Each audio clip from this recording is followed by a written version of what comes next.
ब्रह्मा कुमारीज मिर्ज़ापुर द्वारा पहली बार साहित्यकारों के लिए कार्यक्रम रखा गया।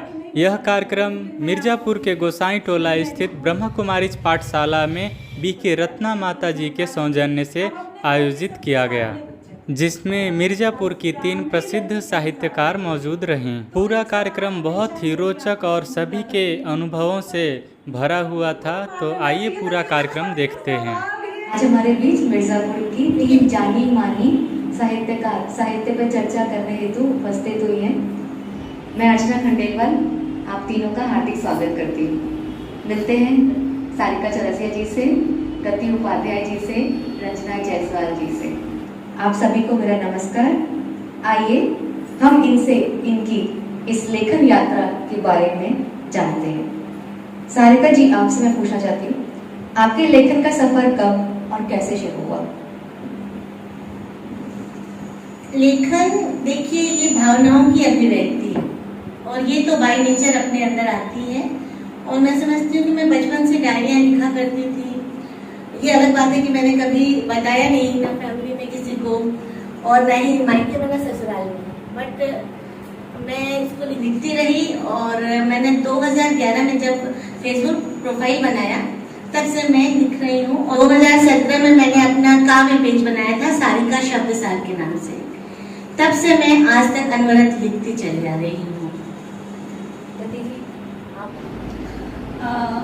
मेरा लेखन का सफर आप ये कह सकते हैं कि बचपन से उस माहौल में मेरे पिता की जब हम लोग जानकार हुए तो मुझे पता चला कि पिता कुछ लिखा करते थे। सरिता कादम्बरी में कुछ रचनाएं छपी हैं और कुछ एक अधूरी कहानियाँ, कुछ उनके पन्ने जब हमने पढ़े 13-14 साल की उम्र में, पिता ने बहुत कम उम्र में वो लिखा होगा। उस समय से हम लोग अनुकरणीय बच्चे रहते हैं कि पिता ही हमारे हीरो होते हैं, तो हम लोग फॉलो करने लगे कि हमें भी लिखना है। या अच्छा लगता था, पिता का शौक था पढ़ना। उस समय तक वो लिखते नहीं थे, लिखना उनसे बिल्कुल छूट गया था, पढ़ते थे। तो हम लोग किताबों के साथ ही बड़े हुए हैं। तो एक पढ़ने लगातार आप पढ़ते रहिए और आपके अंदर कुछ इमोशंस हैं, अगर आप एक्सप्रेसिव हैं तो आप लिखना शुरू कर देते हैं। तो हालांकि मैं बहुत कुछ लिखती नहीं थी शुरुआत में, कुछ जैसे आमतौर पे सारी महिलाएं और लड़कियां लिखती, डायरी में लिख लिया, किसी के लिखे गीत, किसी गजल लिख ली, उसको फिर वैसे कुछ और नज़्म आपने खुद से लिख ली, लेकिन बात बनती नहीं थी, वो ऐसी बस वो पड़ी रहती थी। फिर मेरे से छोटा भाई जो साइंस जीनियस माना जाता था, उसने फिर लिखना शुरू कर दिया साहित्य। तो हमें लगा रही हम तो पीछे छूटे जा रहे हैं, हम तो लिख ही नहीं पा रहे हैं। फिर हमने कहा कि नहीं, हमें भी कुछ लिखना है। हमने दो कहानियां लिखी होंगी, 2-3 लघु कथाएं लिखी। लेकिन अच्छा, उसका नेचर भी थोड़ा सा ये कि काटकुट बहुत ज्यादा करता था। तो फिर गुस्सा में, अब तो वो हम लोग के नौकरी करने का समय था, तैयारी करने का समय, हम दोनों को तैयारियां करनी थी। एक दबाव जब बढ़ने लगता है तो हम लोगों ने फिर लिखना पढ़ना छोड़ के अपनी अपनी दुनिया में लोग मस्त हो जाते हैं। फिर फेसबुक का एक दौर आया। फेसबुक ने ना जाने कितने साहित्यकारों को बना दी, शरण स्थली है हम जैसे साहित्यकारों का। तो हमारा एक, आप ये कह सकते हैं, मेरी जॉब, मैंने एग्जाम दे दिया था और रिजल्ट अवेटिंग था, 2019 का टाइम था। तब हमने ये फेसबुक पर लिखना शुरू किया, दोस्तों ने पढ़ना शुरू किया, अप्रिशिएट किया, और लिखो और लिखो। भाई फेसबुक एक ऐसी प्लेटफॉर्म है जहाँ आपको बहुत ज़्यादा अप्रिशिएशन मिलती है, बहुत ज़्यादा। आप सोच भी नहीं सकते कि आप उसके हकदार हैं। हमने कभी अपने आप को उस लायक नहीं माना होगा। बहुत अप्रिशिएशन मिला, बहुत ज़्यादा। वहाँ फिर हमने लेख लिखे हैं और संपादकों ने संपर्क किया कि आप और लेख भेजिए। फिर हमने कविताएं लिखी, कविताओं को खूब सराहा गया। हमने फिर फिल्म समीक्षा लिखी, फिल्म समीक्षा के डायरेक्टर प्रोड्यूसर ने लिखा कि ये होती है समीक्षा। तो ये यात्रा ही बन गई फेसबुक का। इसमें मेरे लेखन के शुरू होने में और अब तक जो भी है उस बहुत बड़ा योगदान जी। सबसे पहले मैं आपको बहुत बहुत धन्यवाद कहना चाहूँगी जिन्होंने आज हमें यहाँ आमंत्रित किया। जैसा कि अभी आपने श्रद्धा जी और गति जी के माध्यम से उनकी यात्रा के बारे में जाना, मेरी भी यात्रा कुछ इसी तरीके की है। घर में पढ़ाई लिखाई का माहौल था। मेरे पिता एक सरकारी नौकरी में थे, उनको भी लेखन से बहुत ज़्यादा लगाव था। मेरे भाई कानपुर यूनिवर्सिटी में एज ए प्रोफेसर है, उनकी लिखी हुई किताबें कानपुर यूनिवर्सिटी में चलती हैं। तो कुल मिलाकर घर में पढ़ाई लिखाई का माहौल होने की वजह से मुझे भी लिखने का शौक़ शुरू से था। पर जो कहते हैं ना कि लेखन जो है कहीं ना कहीं डायरियों में और पन्नों में छुप के रह गया था। उसी दौरान जब मैंने MA में दाखिला लिया और फ्रेशर पार्टी थी, तो हर बच्चे को कुछ ना कुछ सुनाना था, अपने आप को इंट्रोड्यूस करना था। मैंने अपनी लिखी हुई एक कविता सबके समक्ष प्रस्तुत की और उसे बहुत सराहा गया।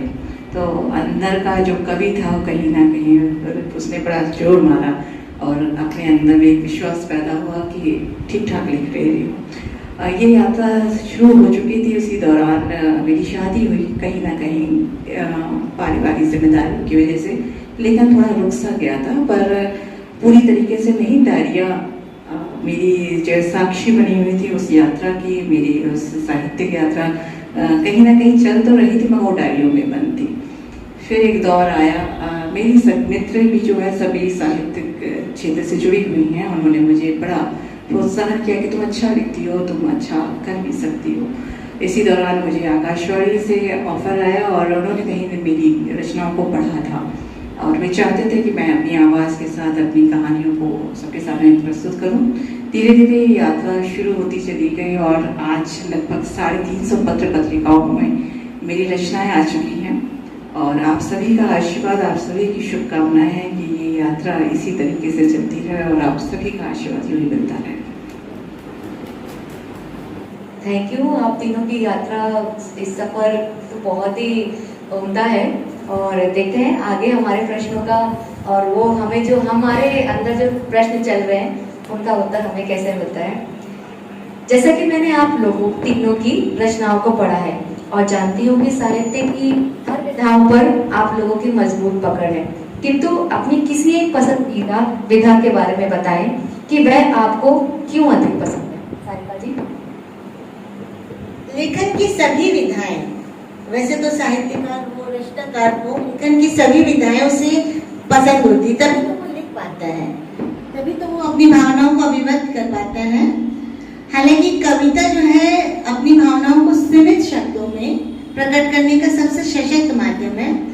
तो मैं कहूँगी मैं कहानियाँ भी लिखती हूँ, मैं YouTube पर स्टोरी टेलिंग करती हूँ, कविताएं भी लिखती हूँ, लेकिन फिर भी अपनी बातों को मैं कविताओं के माध्यम से बहुत जल्दी, बहुत तुरंत प्रकट कर सकती हूँ। तो मैं समझती हूँ मेरे में ये खूबी है कि मैं कविताएं जल्दी कर लेती हूँ। जी आप बताइए। देखिए, अगर मेरी बात करें कि मुझे कौन सी विधा पसंद है, मैं किस में लिख पाती हूँ, उससे ज़्यादा मैं अपने पसंद की अगर बात करूँ तो मुझे आत्मकथा जो विधा है या संस्मरण जो विधा है वो बहुत ज़्यादा प्रभावित करती है। वो एक लेखक की यात्रा होती है और किसी की यात्रा पढ़ना एक सुखद, एक रोमांचकारी अनुभव होता है। हालांकि आप आत्मकथा में ना ये मान के चलते हैं, पाठक भी मान के चलता है कि लेखक ने सब कुछ जो अपना सारा सच है वो नहीं बताया, लेकिन लेखक ने झूठ नहीं बोला होता है। ये भी है, लेखक झूठ नहीं बोलता है, उसको झूठ बोलना भी नहीं चाहिए, वो नहीं बोलते हैं वो झूठ। अच्छा, आत्मकथा के साथ एक है कि उससे पाठक जो है अपने आप को रिलेट कर लेता है, उसकी यात्रा उसको अपनी यात्रा लगने लगती है, उसको लगता है अरे ये तो मेरे साथ भी हुआ, अगर ये लेखक इससे उबर गया है तो मैं भी उबर आऊंगा, उसमें एक रोशनी होती है। तो इसलिए मुझे हमेशा मैंने खुद भी बचपन में या माता पिता ये पढ़ने के लिए प्रेरित भी करते हैं कि हम बड़ों की आत्मकथाएं पढ़ें। जब हम लोगों ने साहित्य गांधी जी की आत्मकथा से शुरू किया, सुभाष चंद्र बोस के संपूर्ण वाङ्मय को पढ़ा और विवेकानंद जी के जीवनी आत्मकथा को पढ़ा, तो ऐसा लगा ना कि ये जो विधा है वो ज़्यादा असर डालती है बच्चों से लेके बड़ों तक। इसमें एक जुझारूपन विकसित करने की क्षमता होती है इस विधा में। हाँ, एक संदेश पहुंचता है और संस्मरण चूंकि वो थोड़ा शॉर्ट होता है तो वो भी एक अच्छा, उसमें एक आप रिलेटिविटी खोज सकते हैं कि हाँ ये तो मेरे साथ भी हो, तो मुझे अच्छा लगता है ये। हालांकि मुझे कहा जाता है कि मैं कवित्री अच्छी हूँ, लेकिन मुझे अपने आप से अगर इस विधा को कहना हो, चुनना हो, तो मुझे आत्मकथा और संस्मरण अच्छा।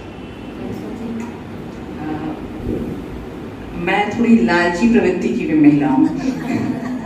मुझे हर क्षेत्र में कुछ ना कुछ करना है और लगभग साहित्य की सभी विधाओं में मैंने लिखा है। मेरे अंदर का बच्चा जब बहुत बदमाशी के मूड में आ जाता है तो व्यंग लिखता है और मेरे व्यंग पसंद किए जाते हैं और कहीं ना कहीं मुझे व्यंग लिखना बहुत पसंद है। बेसिकली लोग मुझे कहानीकार के रूप में जानते हैं। गद्य की लगभग सभी विधाओं, इसके अलावा मैंने कविताओं और बाल कहानियाँ वगैरह भी लिखी हैं और लगभग 14 साझा कहानी संग्रह में मेरी कहानी आ चुकी है। मुझे कहानी लिखना बहुत पसंद है क्योंकि कहानी का जो क्षेत्र जो है उसका जो एरिया जो होता है काफ़ी विस्तृत होता है और उसमें अपनी बातों को, अपने भावों को आप ज़्यादा अच्छे ढंग से व्यक्त कर सकते हैं। पर मैंने कहानियों में के साथ साथ कविताओं में भी हाथ आजमाया है और लेख भी लिखती हूँ, लघु कथाएँ वगैरह भी लिखती हूँ।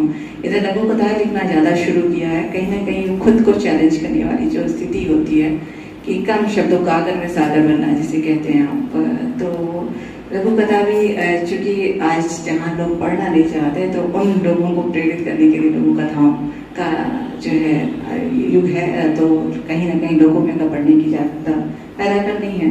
तो उस उद्देश्य से मैंने लघु कथा लिखना भी शुरू किया, मगर मैं कहानी लिखने में ज़्यादा सहज हो।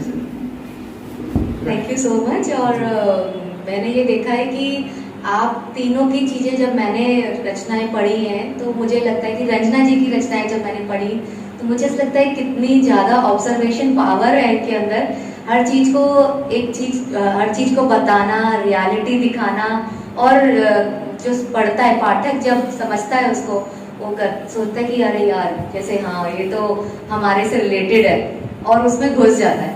तो ये मैंने देखा है आप तीनों की उसमें मैंने ये महसूस किया है।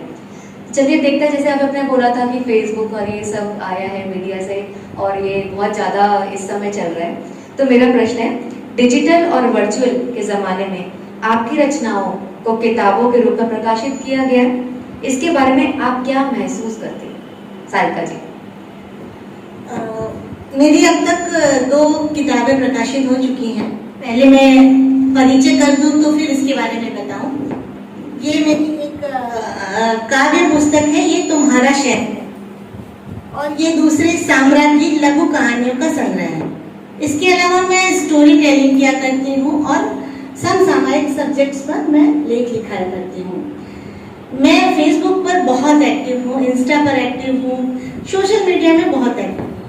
पर आप ये समझ लें कि फेसबुक हो या इंस्टाग्राम हो, सोशल मीडिया सिर्फ एक अंगूठे का खेल है।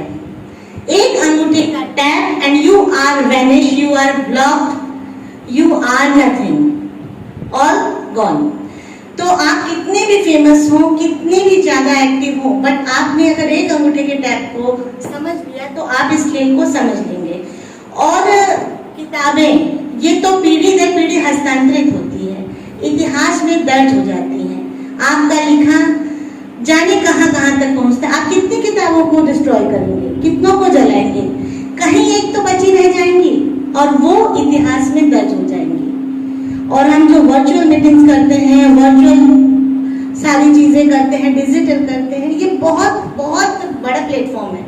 मैं समझती हूँ कि आज के समय में ये बहुत जरूरी माध्यम है, बट फिर भी इनका कोई वजूद तब तक नहीं है जब तक आप इस पे एक्टिव नहीं है। आपने एक टैप के बाद आपको कोई नहीं जानता है, आप भले ही बहुत फेमस रहें, बट किसी ने अगर आपको ब्लॉक कर दिया, किसी ने आपको डिलीट कर दिया, तो फिर आपका सारा लिखा, इनफैक्ट आपने खुद से अगर गलती से भी कोई ऐसा कुछ कर दिया, आपका फेसबुक वैनिश हो जाएगा, आपकी सारी रचनाएं गायब हो जाएंगी। तो मैं समझती हूँ कि लिखना किताबों का, और वैसे भी किताबें हमारे लिए बहुत जरूरी है। ये हमारे बच्चों को आगे चलकर पीढ़ी दर पीढ़ी ये शिक्षा देती है। जब आप कुछ बोलकर बोलते हैं तो उसकी अभिव्यक्ति बहुत कम देर तक रहती है, वो फीलिंग, वो बातें आप बहुत देर तक नहीं याद रख पाते, बट जो लिखा है आपने उसको पढ़ा तो वो आपको बहुत लंबे समय तक माइंड में रहेगा। हम बच्चे थे तो हमें कहा जाता था ना, जो कुछ भी तुमने लर्न किया उसको बार बार लिखो, जितनी बार आप लिखोगे उतना ज्यादा आपको याद रहेगा। तो मेरा ये मानना है कि लिखा हुआ जो छप गया वो ज्यादा समय तक याद रहेगा बनिस्बत आपके सोशल मीडिया पर लिखने से। कुछ आपने एकदम सही बातें बताई है हमारे दर्शकों को। गति जी आप बताइए। देखिए, किताबों के बारे में मैं अगर कहूँ तो मैं थोड़ा सा इस विषय में बड़ी संकुचित सोचती हूँ कि मैंने जो लिखा उसको खुद से नहीं छपवाया। जो भी मेरे साझा संग्रह में आए हैं कविताएं, वो दोस्तों ने भेज दी है किसी संपादक को, या संपादक ने खुद से अप्रोच करके कि आपकी ये छाप रहा हूँ। किसी पत्रिका में आया तो वो भी डिजिटल से ही गया। आप डिजिटल को ना कम कह सकते हैं कि वो एक अंगूठे का है, ठीक है, मैं आपकी बात से सहमत हूँ, लेकिन डिजिटल ने ही आपको प्रसिद्धि भी दिलाई है। डिजिटल मीडिया का इतना बड़ा रोल है, और आज के ज़माने में मतलब जब बच्चे कम पढ़ते हैं, कम लिखते हैं, तो आप मतलब फौरी तौर पर जिसका नाम होता है उसको तो कम से कम वहाँ पे पढ़ लिया जाता है। क्योंकि लिखने पढ़ने वालों की जमात में ज़्यादातर लोग लिखते पढ़ते हैं, तो हो सकता है हमें ये लगता हो कि वहाँ पे उसकी वैल्यू कम है, लेकिन डिजिटल की भी अपनी एक वैल्यू है जिसने हम लोगों को आज मिलाया है। ये डिजिटल की देन है कि हम चारों आज बैठे हुए हैं।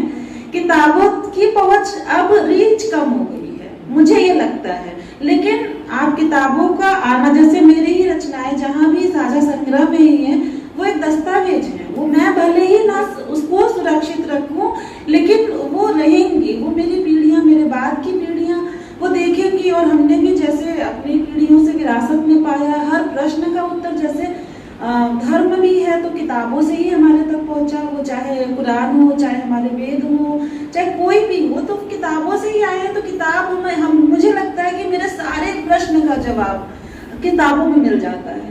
तो मुझे लगता है किताबों में होना एक उपलब्धि है, लेकिन मैंने इसके लिए अभी तक कोशिश नहीं की कि मेरे सारी रचनाएं, कविताएं, लेख या कहानियां या जो भी मैं लिखूं, समीक्षाएं, ये वो कहीं एकत्रित हो जाएं। उसके लिए मेरा अपना पर्सनल एफर्ट नहीं लगा, हालांकि ये लेखक का अपना एफर्ट होता है। आज के ज़माने में एक बहुत बड़ी मुश्किल या चुनौती जिसको कहने, लेखक को किताब लिखना भी है और बेचना भी है।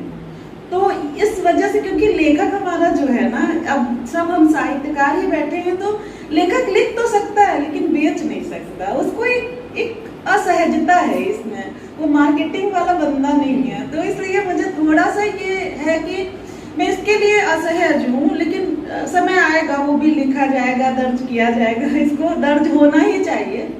और मैं समझती हूँ कि किताब की अपनी वैल्यू है और डिजिटल की भी अपनी वैल्यू है। जी, मेरा भी यही ऐसा मानना है कि आज के इस युग में डिजिटल और मुद्रित होने का एक अपना ही मज़ा है। कागज़ की सोनी खुशबू और उसके चिकने पन्नों को जब हाथ की चुस्की में, चाय की चुस्कियों के साथ जब आप पढ़ते हैं, उन अक्षरों को आप सिर्फ पढ़ते नहीं हैं, साथ उसको गुनगुनाते हैं, उसका स्वाद लेते हैं, तो उसका आनंद तो कुछ और ही है। और जब उस किताब को आप अपने सीने पे रख कर सो जाते हैं, तो वो सिर्फ अक्षर उन किताबों तक ना रह के आपके मस्तिष्क में रह जाते हैं। तो किताबों के महत्व को तो हम कभी नहीं नकार सकते, लेकिन आज के इस युग में जब डिजिटल की बात होती है तो ये सहज रूप में, क्योंकि किताब लेके आप हर जगह नहीं जा सकते, और बहुत सी किताबें आपके हाथों तक नहीं पहुंच सकती, आपके शहर में नहीं पहुंच सकती। ऐसे युग में ऐसी किताबें जो अब प्रिंट से बाहर है, आपको पढ़ने को मिल जाती है, तो उसके महत्व को हम नहीं नकार सकते। आज की पीढ़ी जिनकी उंगलियां सिर्फ मोबाइल और टैब पे ही घूमती और चमकती हैं, ऐसे इस पीढ़ी के लिए शायद किताबों को पढ़ना उतना मुश्किल है, मगर डिजिटल युग में उनके लिए वो सभी पहुंच गई है। और कहीं ना कहीं डिजिटल युग की वजह से ही जो है किताबों का कहीं ना कहीं अनुवाद हो रहा है, और जो बच्चे हिंदी को पढ़ने में सहज नहीं है, वो अपनी भाषा में पढ़ने में भी कहीं ना कहीं सहज है। तो मुद्रित होना और किताबी रूप में उसको पढ़ना सभी के लिए कहीं ना कहीं एक आनंद का विषय है, तो उतना ही डिजिटल के भी महत्व को हम नकार नहीं सकते। छोटी सी बात करूंगी। मैं जब छोटी थी तो मुझे सब किताबी कीड़ा कहते थे। मैं स्कूल से आती थी और मुझे ढूंढा जाता था कि कहाँ है पिंकी। मैं एक छोटा सा कमरा था, वहाँ किताबें रखी रहती थी। मैं सीधा उस कमरे में जाती थी और घंटा 1.5 घंटा, जब तक मैं सारी कॉमिक्स, सारी मैगजीन्स पढ़ न लूँ अपनी पसंद की, मैं बाहर नहीं निकलती। और आज जब मैं बड़ी हो गई और वो कमरा ऐसे ही आज भी बंद है, और वो किताबें भी हैं। मेरी मम्मी ने मेरी बहुत सारी, जो मैं पेंटिंग बहुत किया करती थी, तो मेरी मम्मी ने मेरी हर एक चीज को सहेज कर रखा हुआ है। और मेरी बेटियां भी देखती हैं कि मम्मी किताब बहुत पढ़ती थी, मम्मी ग्रंथ बहुत पढ़ा करती हैं। तो उनके अंदर भी ये चीज आई है कि मम्मी मुझे भी बताओ इसकी कहानी, मुझे भी पढ़ना है। तो जब आपके सामने किताबें रहेंगी तो बट नेचुरल आपको उसके लिए कशिश आएगी कि आपको पढ़ना है, और लिखने की क्षमता, सोचने की क्षमता, बौद्धिक क्षमता बढ़ती है। आपने डिजिटली पढ़ा, फॉरवर्ड किया, पढ़ा, उसको स्क्रॉल करते चले गए आप कि वो बहुत लंबा लिखा है, बहुत लघु कथा के नाम पर ऊपर 2 पैराग्राफ एक्स्ट्रा है, आप उसको स्क्रॉल करते चले गए। लेकिन लिखने वाले ने क्या सोच कर लिखा था, उसकी अभिव्यक्ति को आप समझ नहीं पाए। लेकिन जब किताबों में छपा है तो आपको पढ़ना ही पड़ेगा। एक बार आप उस पन्ने को हटा देंगे, नेक्स्ट टाइम फिर जब आप किताब खोलेंगे तो वो जो पैरा आपने नहीं पढ़ा था, नेचुरली उस पर पहले आपका ध्यान जाएगा, अरे ये तो मैंने नहीं पढ़ा। तो कभी कभी होता है ना, पसंदीदा फिल्में होती हैं तो आप उसको जितनी बार भी देखिए, ऐसा लगेगा ये सिर्फ नहीं देखा था क्या। तो यही अंतर है। मैं मानती हूँ बहुत महत्वता है इसकी, बट ये एक छोटा सा अंतर है। अगर हम किताबें नहीं लिखेंगे तो बच्चे लिखना कैसे सीखेंगे। इसके अलावा बच्चों की हिंदी बहुत वीक होती जा रही है। क्यों? क्योंकि वो टेक्स्ट में फटाफट किया, और जब उसी बच्चे को आप लिखने बोल दीजिए कॉपी पर, तो वो नहीं लिख पाता। मात्राओं की इतनी गलतियां होती हैं, बहुत गलतियां होती हैं। और जब हम लोग छोटे थे तो हम लोग कुछ सुलेख लिखना, मतलब वो एक टाइम फिक्स था कि 1 घंटा आपको 5 पेज लिखने हैं, वो फिर पापा देखते थे। तो इससे क्या हुआ कि हैंडराइटिंग बहुत सुंदर हुई, मात्राओं की गलतियां सुधार हुई, हिंदी पे अपनी पकड़ हुई। तो ये चीजें बहुत जरूरी है। और वैसे तो भाई आज के समय में समय सबके पास बहुत कम है, समय कम है तो फिर डिजिटल ही ज्यादा बेहतर है। सही कहा आपने। डिजिटल इसलिए है क्योंकि लोगों के अंदर समय बहुत कम है और वो चाहते हैं कि सब काम जल्दी हो जाए और फटाफट पढ़ लो और काम खत्म। इसलिए हम लोग फास्ट फॉरवर्ड मोड में चल बस हाँ। हम लोग अपने आप को रोक नहीं पा रहे हैं कि थोड़ी देर के लिए रुके, थमने नहीं चाहते। हाँ।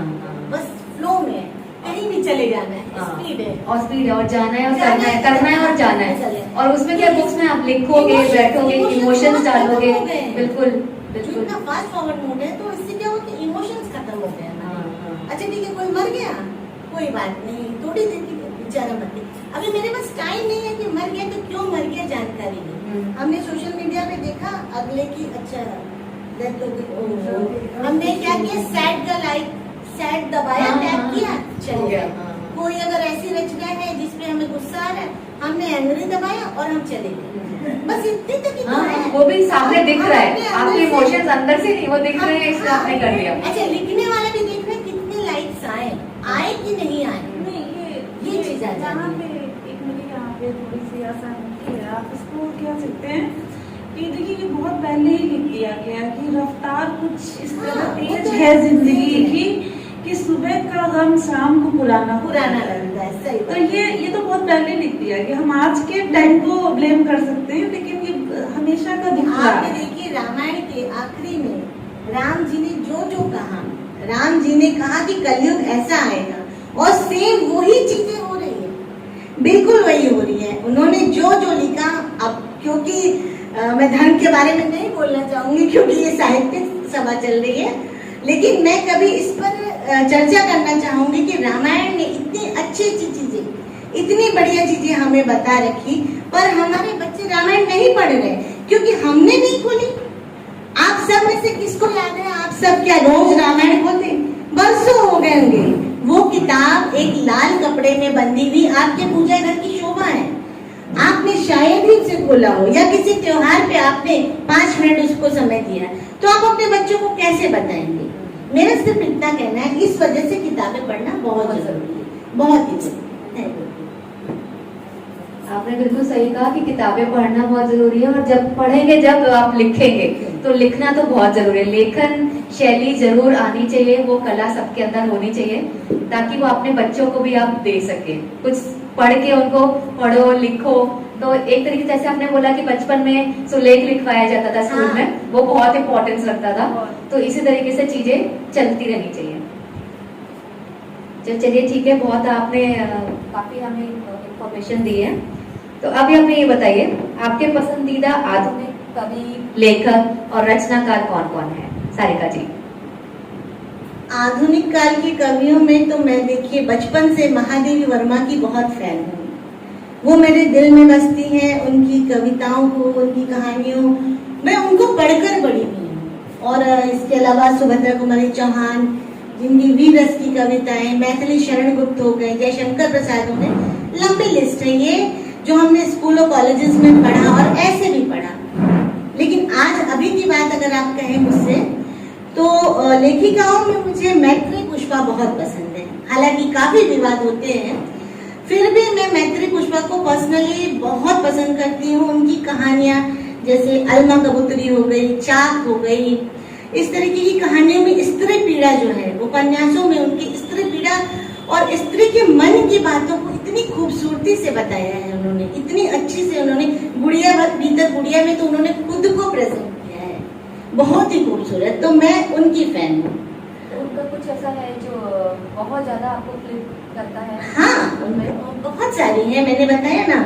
और जैसे चाक में है, और अलमा कबूतरी एक वो जो नट हुआ करते थे, नट के उस पर कहानी है। गुड़िया भीतर गुड़िया में उन्होंने एक तरीके से अपनी जीवनी को ही, अपने जीवन को ही व्यक्त किया है कि जो वो अपने भीतर के बचपन को, भीतर की बच्ची को नहीं मार पाई। बहुत ही खूबसूरत है। जब आप उसको पढ़ेंगी तो आपको लगेगा कि आप एक उच्च कोटि की लेखिका को पढ़ रही हैं। बहुत अच्छा लगता है। जी आप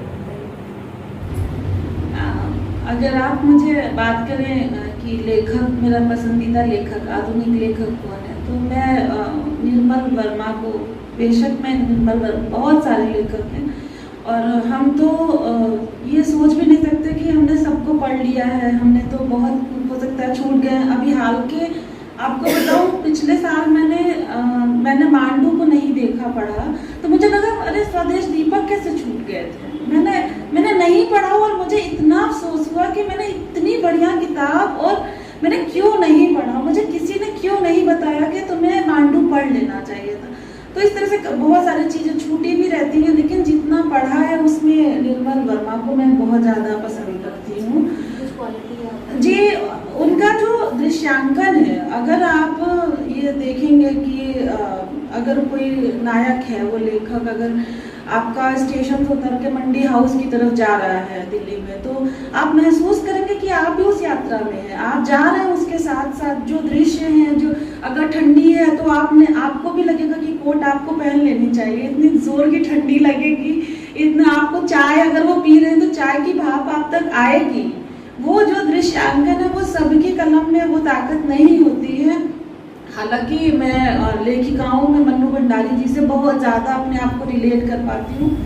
मुझे लगता है कि मन्नू भंडारी, मैं यहाँ ज़्यादा बोल रही हूँ, मुझे लगता है कि मन्नू भंडारी की पीड़ा मेरी अपनी पीड़ा है। मैंने उनकी आत्मकथा पढ़ी, क्योंकि मैंने पहले ही कहा कि मुझे आत्मकथा पढ़ना अच्छा लगता है, कि मैंने पढ़ा उनकी एक कहानी। ये भी कोर्स में 12वीं में CBSE के कोर्स में भी चलता है। तो आप ये देखेंगे जो एक कहानी ये भी है, उसका दुख बहुत बड़ा, आपको अपना दुख लगेगा, उसका जीवन आपका अपना।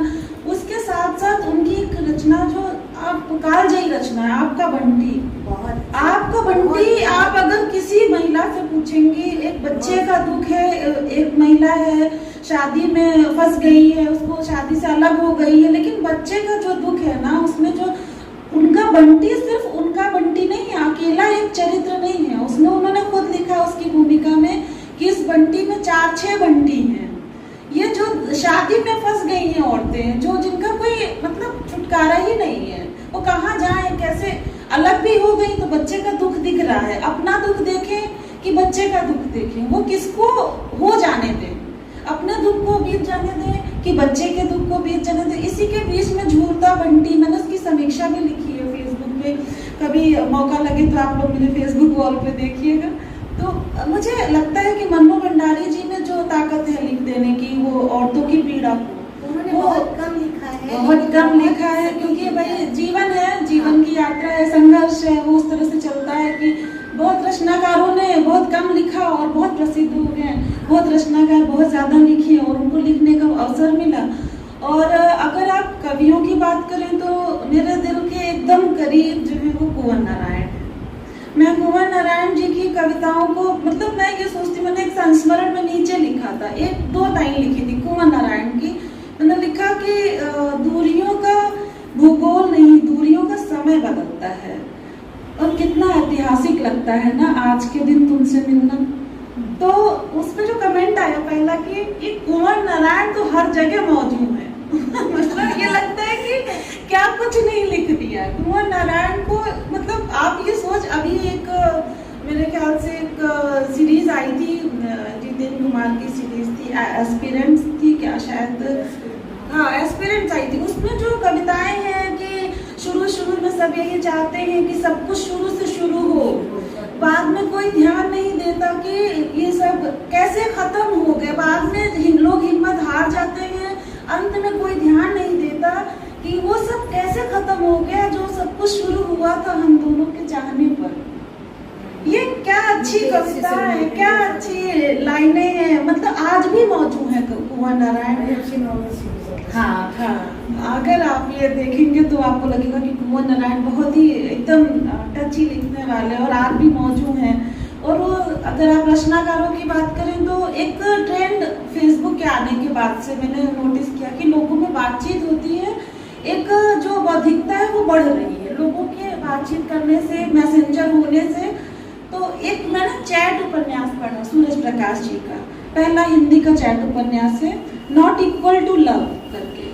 मुझे लगा कि यार ये तो मुझे लिखना था या इसकी नायिका को मुझे होना था मुझे मेरी बात तो होनी चाहिए थी, मैं लिख देती या मैं बात कर लेती मैंने तुरंत मतलब कोशिश की ये जानने की कि ये लिखा किसने।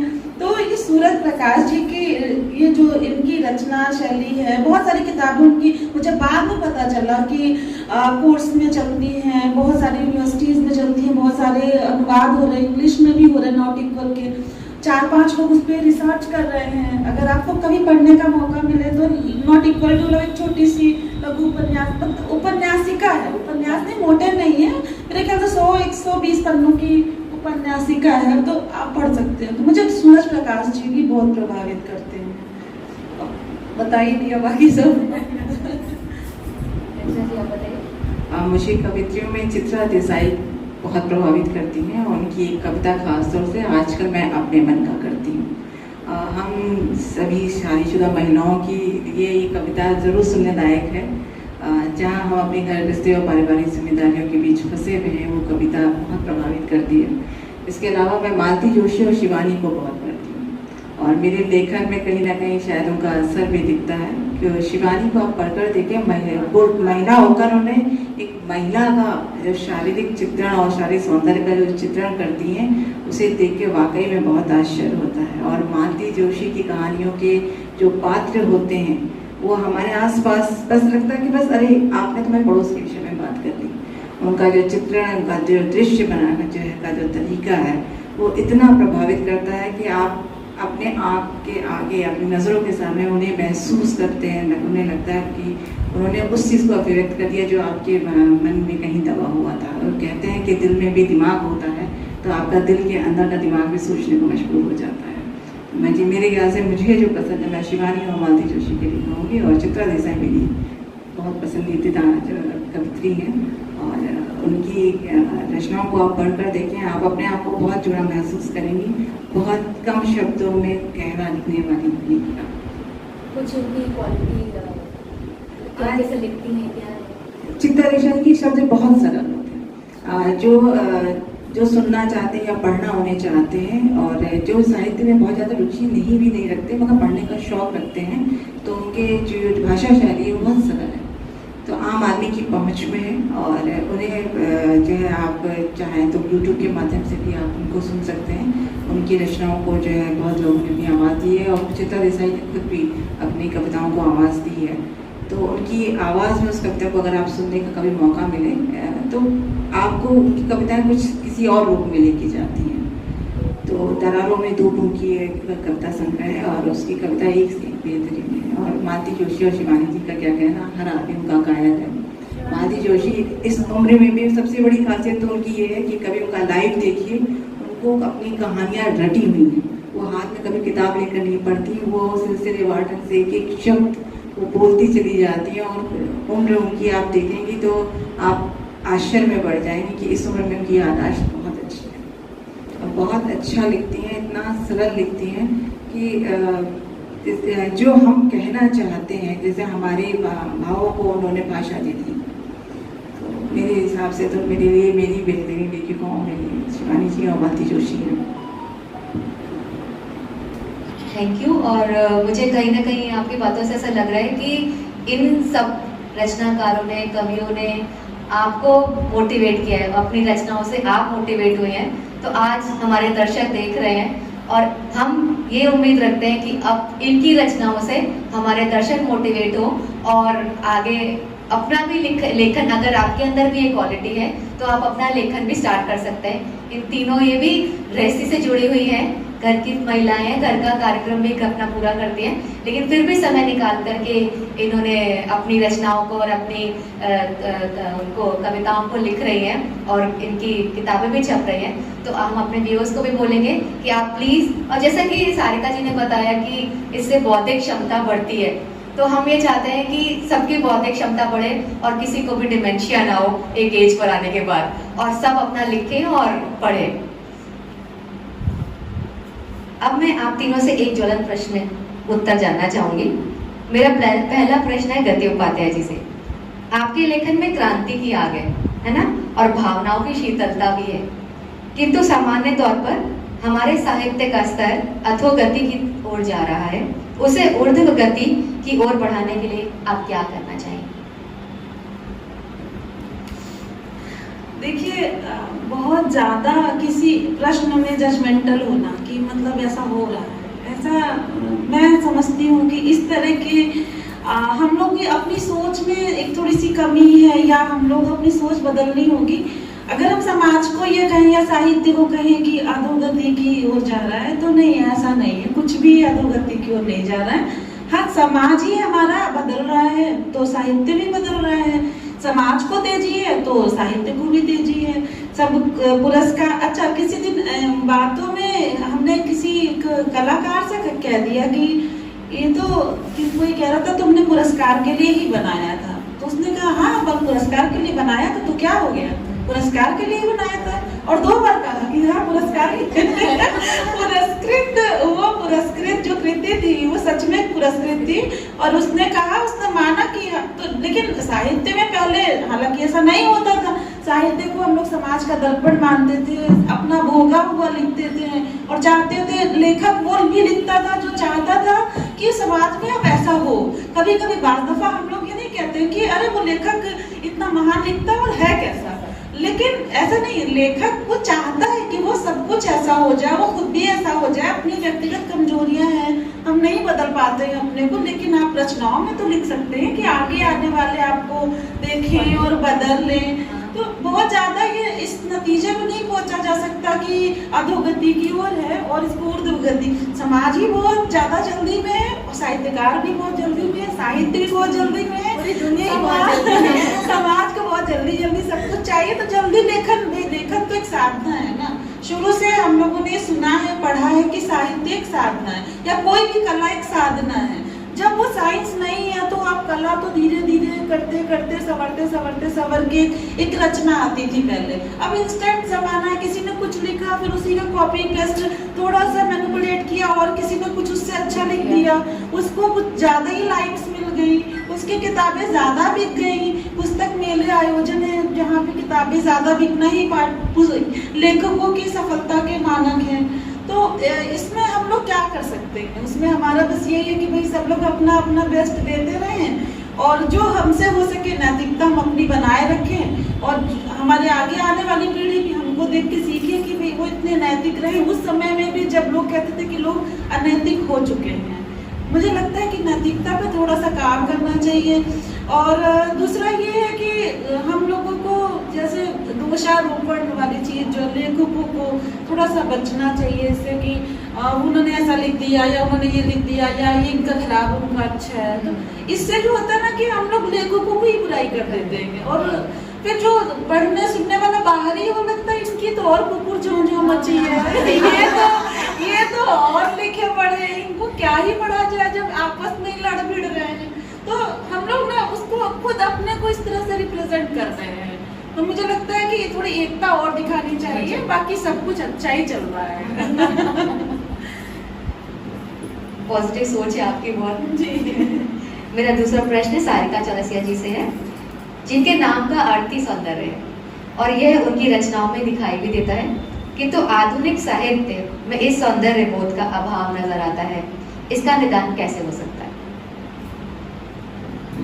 सबसे बड़ी बात सौंदर्य बोध की, तो सौंदर्य बोध, हम प्रकृति के कितने करीब हैं।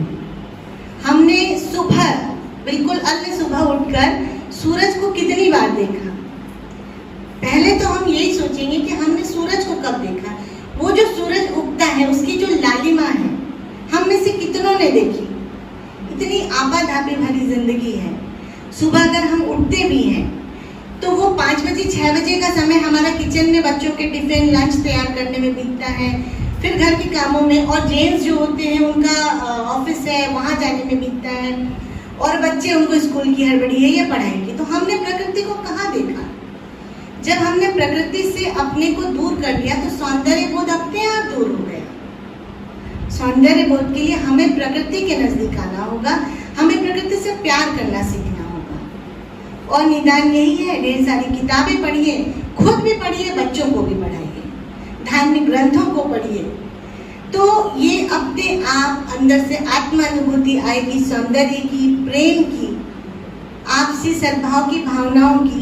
ये इस चीज के लिए हमें प्रकृति से जुड़ना होगा। और मैं तो अपने शहर को बहुत पसंद करती हूँ। मैं अपने पापा को बहुत थैंक यू बोलती हूँ कि आपने मेरी शादी मिर्जापुर में कराई। बहुत लोग नहीं पसंद करते मिर्जापुर को, बट मैं बहुत पसंद करती हूँ। क्यों करती हूँ? क्योंकि यहाँ गंगा नदी का किनारा है और मैं बचपन से इसकी बहुत प्रेमी हूँ। गंगा माँ मेरे लिए मतलब बहुत ज्यादा मैं पसंद करती हूँ, तो इसलिए मैं अपने शहर को बहुत पसंद करती हूँ। ये मेरी किताब का नाम भी आप देख सकते हैं, ये तुम्हारा शहर है, और इसमें गंगा नदी का घाट, सीढ़ियाँ, सब कुछ है। इसलिए मैंने अपने हस्बैंड के लिए ये तुम्हारा शहर है करके एक कविता भी लिखी है, क्योंकि मुझे ये शहर बहुत पसंद है। सुना भी दीजिए। हाँ, मैं जरूर सुना दूंगी। जब तक से आप सभी बात करें तो मैं ढूंढ कर निकाल दूँ तो सुना दूँ। मेरा तीसरा प्रश्न रंजना जायसवाल जी से है कि अपने नाम के अनुरूप लेखन को भी रंजक और रमणीक बना देती हैं आप। जैसा कि सर्वविदित है, आजकल चाहे प्रिंट अथवा इलेक्ट्रॉनिक साहित्य ही पाठकों का पात्रों से जुड़ाव नहीं हो पाता, किंतु आपकी रचनाओं को पढ़कर और आकाशवाणी में सुनकर श्रोता और पाठक इस पात्र से जुड़ जाते हैं। इसके बारे में आप क्या सलाह देंगी? मेरी कहानियाँ जो है आसपास के माहौल से प्रभावित होती हैं और कहीं ना कहीं समाज से जुड़ी हुई होती हैं। संभवतः इसी वजह से पाठक उससे जुड़ पाते हैं। मेरी कई कहानियों के पात्र मेरी आसपास काम करने वाले लोग, मेरे ही मित्र, मेरे रिश्तेदार या मेरे जानने वाले या मेरे ही दोस्तों के माध्यम से सुनी गई किस्से हैं, इनसे मुझे पता चलता है। तो हर व्यक्ति उससे अपने आप को जोड़ लेता है। मेरी एक कहानी अभी हाल में आहा जिंदगी, जो मध्य प्रदेश से एक पत्रिका आती है और काफ़ी प्रतिष्ठित पत्रिका है, उसमें एक मेरी कहानी छपी थी, मिठास। और उस कहानी में मैंने एक बेटी और एक पिता के दर्द को व्यक्त किया था कि एक पिता अपने जीवन भर की पूंजी अपनी बेटी के विवाह में खर्च कर देता है, और जब वो बेटी ससुराल से पहली बार पगफेरी के लौटती है तो ये बातों बातों में पूछती है, पापा आपने शादी में क्या 5 मिठाइयाँ रखी थी? तो उसके पिता को बड़ा आश्चर्य होता, क्या तुम्हें नहीं मालूम, तुमने नहीं खाया था? पापा होश नहीं था, मुझे तो पता ही नहीं चला था कि मैं नई जिंदगी का स्वागत करूँगी, आप जो पीछे पिछड़ रहे हैं उनका दुख मनाऊँ। तो पापा आपने तो खाया होगा। उसके पिता ने बड़े ही दर्द भरे स्वर में कहा, मुझे भी कहाँ पता था, मुझे भी कहाँ होश था। तो दोनों का दर्द एक था, सारे खर्चे बेटी के विवाह के लिए हो रहे हैं और ना बेटी को पता चला ना पिता को पता चला। तो ये दर्द मुझे कितने पाठकों ने मुझे फ़ोन करके कहा कि उन्हें लगा कि ये मेरी अपनी कहानी है, कि मेरे पिता का भी कुछ ऐसा ही हाल था और मेरा भी कुछ ऐसा ही हाल था कि सारी तैयारियां मेरे लिए और मुझे ही नहीं पता। एक कहानी मेरी खोमचे पर मोहब्बत थी, जिसमें एक खोमचे वाला अपनी पत्नी को एक अच्छा जीवन देना चाहता है और वो ताजमहल के समान सामने जो है अपना खोमचा लगाता है। 14 फरवरी वैलेंटाइन का दिन, उसको उम्मीद थी कि आज बिक्री ज़्यादा होगी, इसलिए उसने अपने खोमचे में जो लाई का वो जो लगाता था, भेलपुरी का जो खोमचा वो लगाता था, उसके साथ साथ उसने छोटे छोटे चॉकलेट्स और टेडी बियर की भी चीज़ें भी रख लिखी थी कि जो पर्यटक आएंगे उससे खरीदेंगे। लेकिन उसकी बिक्री उतनी नहीं हो पाती जितनी कि उसे उम्मीद थी। उसने पास में एक दुकान से पूछा था कि ताजमहल का दाम क्या है। उसने कहा ताजमहल 800 रुपये का। 800 रुपये मतलब 10 दिन की उसकी कमाई। एक खोमचे वाले के लिए 8 दिन की कमाई थी ना, इतना संभव नहीं था, क्योंकि आगे के लिए भी सोचना था कि आगे पैसे कैसे चलेंगे। उसके बगल में ही एक कट्टा और चीनी के खिलौने बेचने वाला व्यक्ति भी खोमचे लगाता था, तो उसने अपने प्रेम को व्यक्त करने के लिए उससे बढ़िया उसके पास कोई भी रास्ता नहीं था, उसने उस चीनी से ताजमहल बनवाया। तो प्रेम की अभिव्यक्ति कुछ इस तरीके से हुई कि भाई किसी एक अमीर ने जो है ताजमहल बनवाया, शायद इसे शहंशाह कहते हैं, और एक गरीब ने जो है चीनी का ताजमहल बनवाया।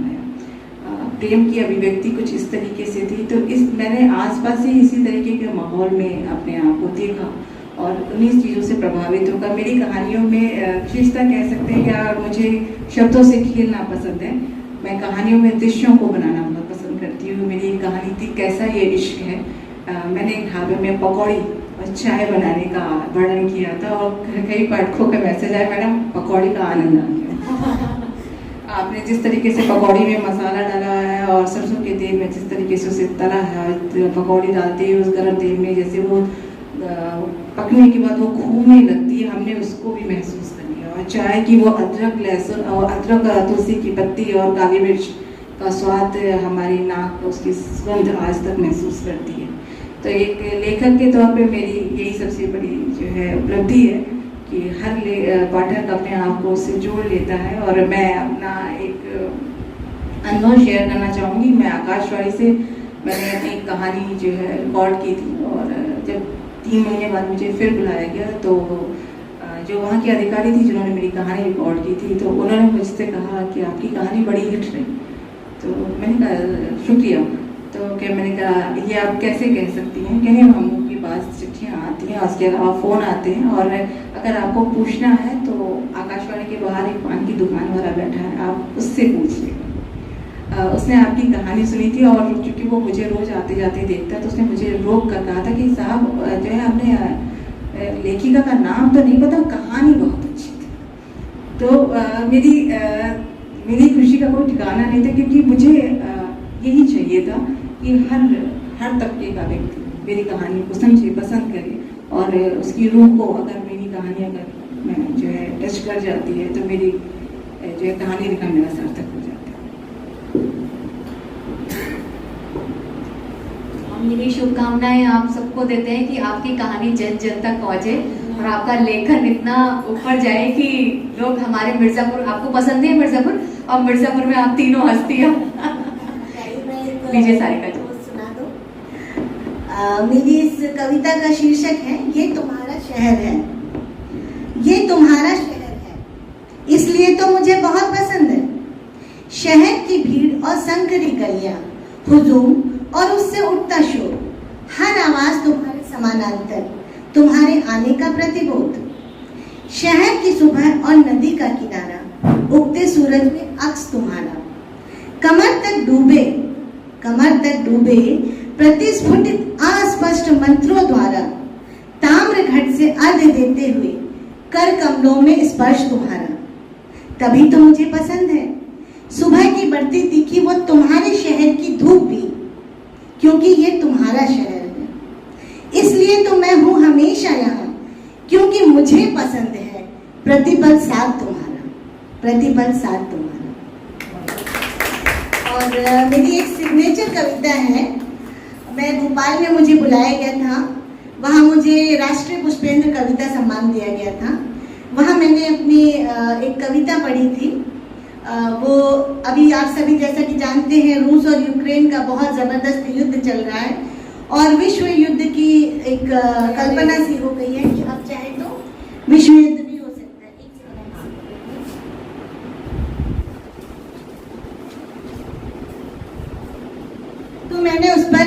लिखा था, सुने। विभीषिका ये युद्ध की ये साजिशें कुछ और है, अहम के शिकार मन की ख्वाहिशें पुरजोर है। विभीषिका ये युद्ध की ये साजिशें कुछ और है, अहम के शिकार मन की ख्वाहिशें पुरजोर है। खून से रंगी हुई माटी आज लाल है, दूरियां दिलों में है और छल कपट की चाल है। दग रही है गोलियां और अंधाधुंध शिकार है, चारों ओर उड़ चला बारूद का गुबार है। दफन हुए जा रहे युवा बुजुर्ग बाल सब, पनाह मांग फिर रही मानवता शर्मशार। अब दस्त से इमारतें हैं ताश का महल बनी, इबादतें जो पस्त हुई रिहायशी कफन बनी। रॉकेट हो या लॉन्चर पेट्रोल बम की साज है, बेखौफ सारे टैंक हुए बरस रही ये आग है। न घर तेरा न घर मेरा ये जानते हैं सब मगर, न घर तेरा न घर मेरा ये जानते हैं सब मगर। हवस ये और का ताकतों गुरूर का, हर तरफ सज रहे हाथ में हथियार है। प्यास खून की बड़ी लाशों का व्यापार है, हर तरफ सज रहे हाथ में हथियार है। प्यास खून की बड़ी लाशों का व्यापार है। पूछता सवाल विश्व राज शासकों से, अब क्या छिपा है राज शहन से फितुर में। अब पूछता सवाल विश्व राज शासकों से, अब क्या छिपा है राज शहन से फितुर में। पानी भी पुकार रही अनसुनी आवाज है, युद्ध की इस आग में लुट रही अब लाज है। पानी भी पुकार रही अनसुनी आवाज है, युद्ध की इस आग में लुट रही अब लाज है। सारी का ये प्रार्थना सभी सुने यहाँ अगर, सारी का ये प्रार्थना सभी सुने यहाँ अगर। हाथ जोड़ कर रही आपसे विनती मगर, प्रभु की देन है ये घर उसी पे सब निसार दो। भेदभाव बंद करो धरा को तुम निखार दो, प्रभु की देन है ये घर उसी पे सब निसार दो। भेदभाव बंद करो धरा को तुम निखार दो। करो पुकार बुलंद अब युद्ध हो ये बंद अब, करो पुकार बुलंद अब युद्ध हो ये बंद अब। युद्ध हो ये बंद और शांति हो सर्वत्र, युद्ध हो ये बंद हो शांति हो सर्वत्र।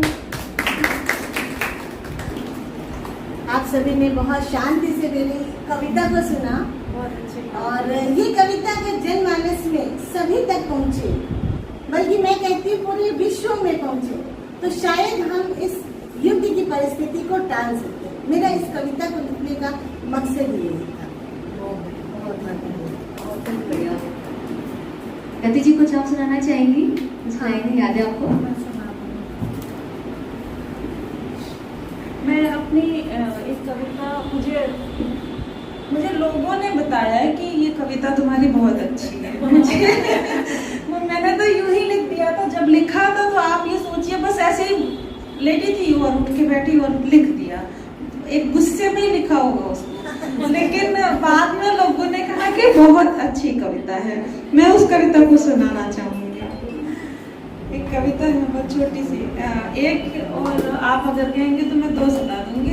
जिस कविता ने मुझे कवि बनाया, कवित्री बनाया, वो कविता भी मैं सुना दूंगी। और एक ये कविता जिसको लोगों ने कहा कि तुम्हारी कविता बहुत अच्छी कविता है। तो पहली कविता है माँ बेटी, ठीक है। तो ये शीर्षक से लोगों को ये लगता है कि ये कविताएं माँ बेटी के प्रेम के ऊपर है। तो प्रेम तो खैर सभी लिखते हैं। अब देखिए, दक्षिण मुंह मत लेटो बिटिया, क्लेश बढ़ता है। बिटिया थोड़ी तिरछी हो गई, पैताने रखी किताबें पोलियो से छूने लगी। संस्कार थे ऐसे कि पढ़ी न रह सकी। पैरों से लगती किताबों को माथे से लगाया और पलटने लगी उन पन्नों को जिसमें नहीं थे जिंदगी के सबक, जिन्होंने कुछ नहीं सिखाया। दो ठो चूड़ी एक ठो बिंदी लेकर माँ दौड़ी आती हर पहर। ए बिटिया पहन लो, इससे क्लेश बढ़ता है। बिटिया के दुख, बिटिया की आह माँ को नहीं चाहिए। बस बिटिया का सिंदूर, बिटिया का बिंदी बना रहना चाहिए। सिंदूर टीकते ही बिटिया की बेचैनी बढ़ जाती। बिटिया नल खोल के बाल धुलाती। वीरवार को बाल मत धुलो बिटिया, इससे क्लेश बढ़ता है। बेटियों को नहीं मालूम क्लेश घटाने की तरकीबें, उन्हें बस घर क्लेश बढ़ाने ही आता है। कौन कहता है बेटी का दुख माँ के होने से हर जाता है। कौन कहता है बेटी का दुख माँ के होने से हर जाता है। माँ के होने से कभी कभी ये दुख और भी बढ़ जाता है, और भी बढ़ जाता है।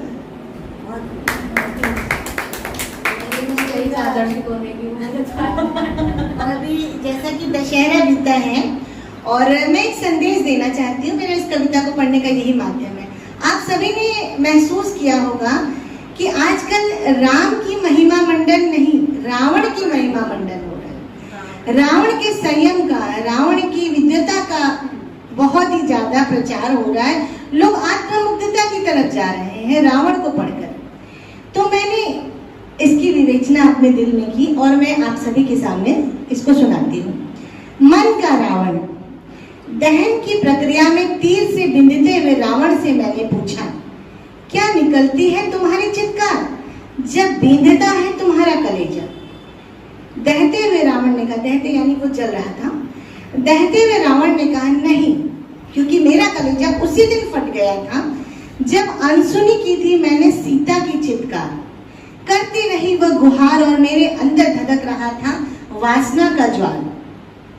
दहन की प्रक्रिया में तपते हुए रावण से मैंने पूछा, क्या होती है लपटों से तुम्हें जलन इस प्रक्रिया से गुजरते हुए हर बार?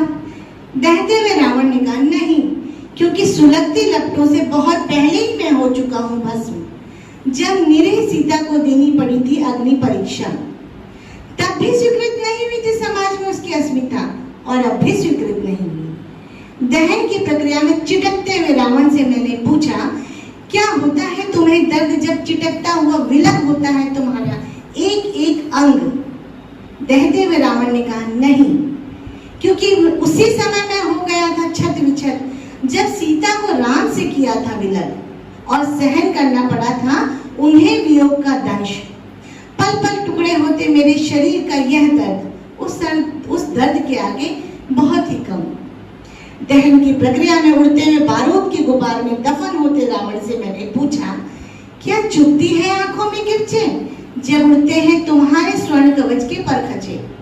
दहते हुए रावण ने कहा, नहीं, क्योंकि मेरी आंख का पानी उसी दिन गया था मर जब मैंने किया था सीता का हरण। मैं चुप थी, नहीं था अब कोई सवाल। देख रही थी रावण का सुलगता मलाई। रावण ने धीरे से नजरों को उठाया और मेरी नजर से नजर को मिलाया। बस इतना ही वह कह पाया, हो रहा हूं प्रतीक रूप में प्रतिवर्ष तब से दहन, पर अफसोस आज भी बसता हूं मैं हर एक पुरुष के मन। रोज एक नई सीता का करता हूं अपहरण, देखता हूं उसे होते अग्नि में भस्म और कितने ही बार करता हूं अट्टहास जब लगाती है मेरे सामने वो गुहार। राख होती सीता किसी की बहू और किसी की बेटी है, पर रावण हृदय के लिए वह सिर्फ उस पल एक स्त्री है। और मैं रावण कहीं भी कभी भी जाग जाता हूँ, क्योंकि एक नहीं 10 लालसाओं के मुख लेकर मैं आता हूँ। अब भी समय है नियति को बदल डालो, मुझसे पहले अपने मन के रावण का वध कर डालो। मुझसे पहले अपने मन के रावण का वध।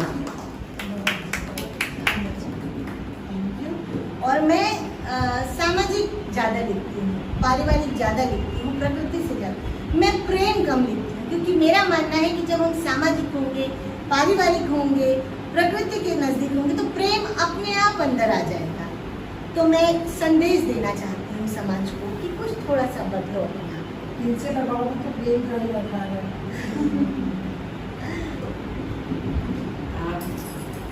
कि कविताओं का दौर चल रहा है, कहानीकार को भी अगर कविता के लिए कह दिया जाए तो ये इसके लिए बड़ा मुश्किल का दौर होता है।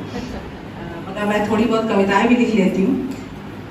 कविता का शीर्षक है दरारें। दीवार की दरारों के बीच झांकता पीपल का एक पेड़। दीवार की दरारों के बीच झांकता पीपल का पेड़ कुछ हम जैसा ही तो है। न किसी ने प्यार से रोपा, न ही उसके अस्तित्व की चिंता में नजरों से पूछा। और ना किसी ने स्निग्ध हाथों से उसे संभाला। फिर भी वो जी गया, फिर भी वो जी गया, क्योंकि वो बच्चा था। रोकना, सींचना और संभालना उसके भाग्य में नहीं था। कुछ ऐसा ही तो हमारी लकीरों में था। दाई ने पेट को टटोर कर कहा था, लड़की हुई तो बच जाएगी, लड़का होगा तो झेल नहीं पाएगा। कोई दुआ नहीं, कोई मन्नत नहीं, ना कोई चाहत और ना ही आगमन पर कोई स्वागत। फिर भी अपने अस्तित्व को बचाते जी लेते हैं हम और जन्म देते हैं दूसरे अस्तित्व को। एक कहानी मैं सुनाना चाहूंगी अगर समय होगा तो। समय है क्या आंटी?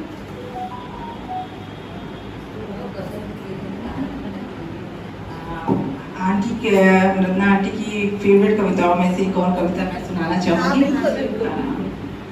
कविता का शीर्षक है कबड्डी। कबड्डी एक खेल, कबड्डी एक खेल महज एक खेल नहीं, दर्शाता एक दृष्टिकोण औरत के जीवन का। साथियों के हाथों का स्पर्श सुकून देता अपनत्व का, हिम्मत देता है वो स्पर्श लक्ष्य को भेदने का। मैदान में खींची लकीर महज लकीर भर नहीं, चिताती है उनकी सीमा रेखा, उनकी मर्यादा को। दुनिया देती है उदाहरण सीता का और रोक देती है उसके कदमों को, काट देती है उसके पंखों को, तोड़ देती है उसके सपनों को। लकीर के उस पार हाथों का स्पर्श बदल जाता है, आत्मा छली जाती है, कदम रोके जाते हैं और सपने मरोड़े जाते हैं। और वो छटपटाती कराती उस लकीर तक पहुंचने के लिए अंतिम समय तक प्रयास करती है, उखड़ती है, टूटती है, पर फिर भी कोशिशें जारी रहती हैं और उस लकीर तक पहुंचने की सांसें टूट जाती हैं और वो चेहरा उफ किया है तो भुगतो। पसीने से लथपथ शरीर सोचता है हर बार ये संघर्ष सिर्फ हमारे हिस्से ही क्यों।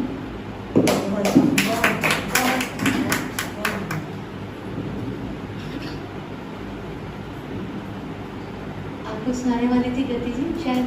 हाँ, कोई ऐसी हाँ, एक कविता कविता है जो आपने जी, उस कविता को लोगों ने सबसे पहले जो फेसबुक पे मैंने ऐसे रैंडम पोस्ट किया, उसके बाद लोगों ने उसको टैग किया और वो टैग बहुत ज्यादा टैग हो गई इधर उधर, बहुत ज्यादा लोगों ने अब मैं उसको वायरल कैसे कहूँ मैं, एक कवि के लिए तो वायरल शब्द थोड़ा नेगेटिविटी लिया उसने मुझे एक प्रसिद्धि दी। उस कविता को एक पत्रिका है किस्सा को था ग्वालियर से निकलती है, उसके संपादक ने मुझे स्पेशली फोन करके कहा कि मैं इस कविता को आपको छापना चाहता हूँ, इस अगर आप कहें तो।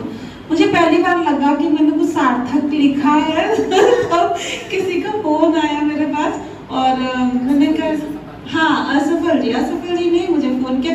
अभी मैं कुछ दिनों से फिर फेसबुक से असफल जी की बात चली तो बता दूं, फेसबुक पे मैं 1.5 साल तक नहीं थी अभी, तो फिर असफल जी ने पता नहीं कहाँ से कविता पाई और उन्होंने कहा इसको मैं छाप रहा हूँ। तो मैंने कहा आप मतलब ये धन्य है आपकी मैं लिख नहीं रही हूँ फिर भी आप छाप रहे हैं। लोग यहाँ भेजे रहते हैं और रिव्यू लेते रहते हैं कि छप रही है मेरी छप रही है, और मैं कहीं लिख भी नहीं रही हूँ, आप कहीं से पाके उसको छाप रहे हैं। बहुमत के संपादक है मिश्रा जी, विनोद मिश्रा, वो भी ऐसे ही छापते रहते हैं और गति जी कुछ भेज दीजिए। अरे गति जी को जब इतना ही शौर भगवान ने दिया मुझे लगता है मेरे से लिखने वाले बहुत अच्छा लिख रहे हैं, मुझे क्या और सबकी चॉइस अपनी अलग अलग। हाँ बिल्कुल। और मैं ना बेसिकली प्रेम लिखती हूँ, लेकिन प्रेम उतना मेरा पढ़ा नहीं जाता। जब मैं विद्रोह लिखती हूँ बहुत पढ़ के बहुत वाह तो मुझे हालांकि इसमें हो जाना चाहिए, समझ आ जाना चाहिए कि मुझे विद्रोह ही लिखना है, लेकिन मैं सोचती हूँ प्रेम किया जाना चाहिए, प्रेम को बचा लिया जाना चाहिए और प्रेम ही जो है जो हम लोगों को बचा ले जाएगा, जो अधोगति उर्दूगति की बात हुई और खैर वो बात अभिश्यांतर हो रही थी। अब मैं आपको एक कविता सुना देती हूँ। इसके लिए मैं भूमिका हालांकि नहीं बतानी चाहिए, लेकिन मैं आपको क्योंकि इसमें ये एडिट हो सकता है ना, ये तो मैं बता रही हूँ कि हम अपने घर के सबसे सावले बच्चे थे। ब्राह्मणों में होता है कि अरे ब्राह्मण की लड़की कैसे सावली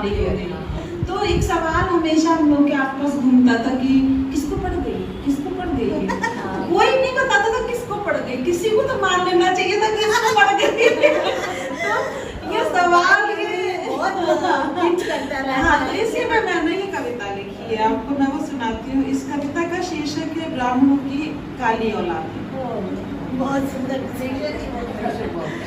हम बावनों की काली औलादे थे समाज में, पर दलितों जैसे थे घर में।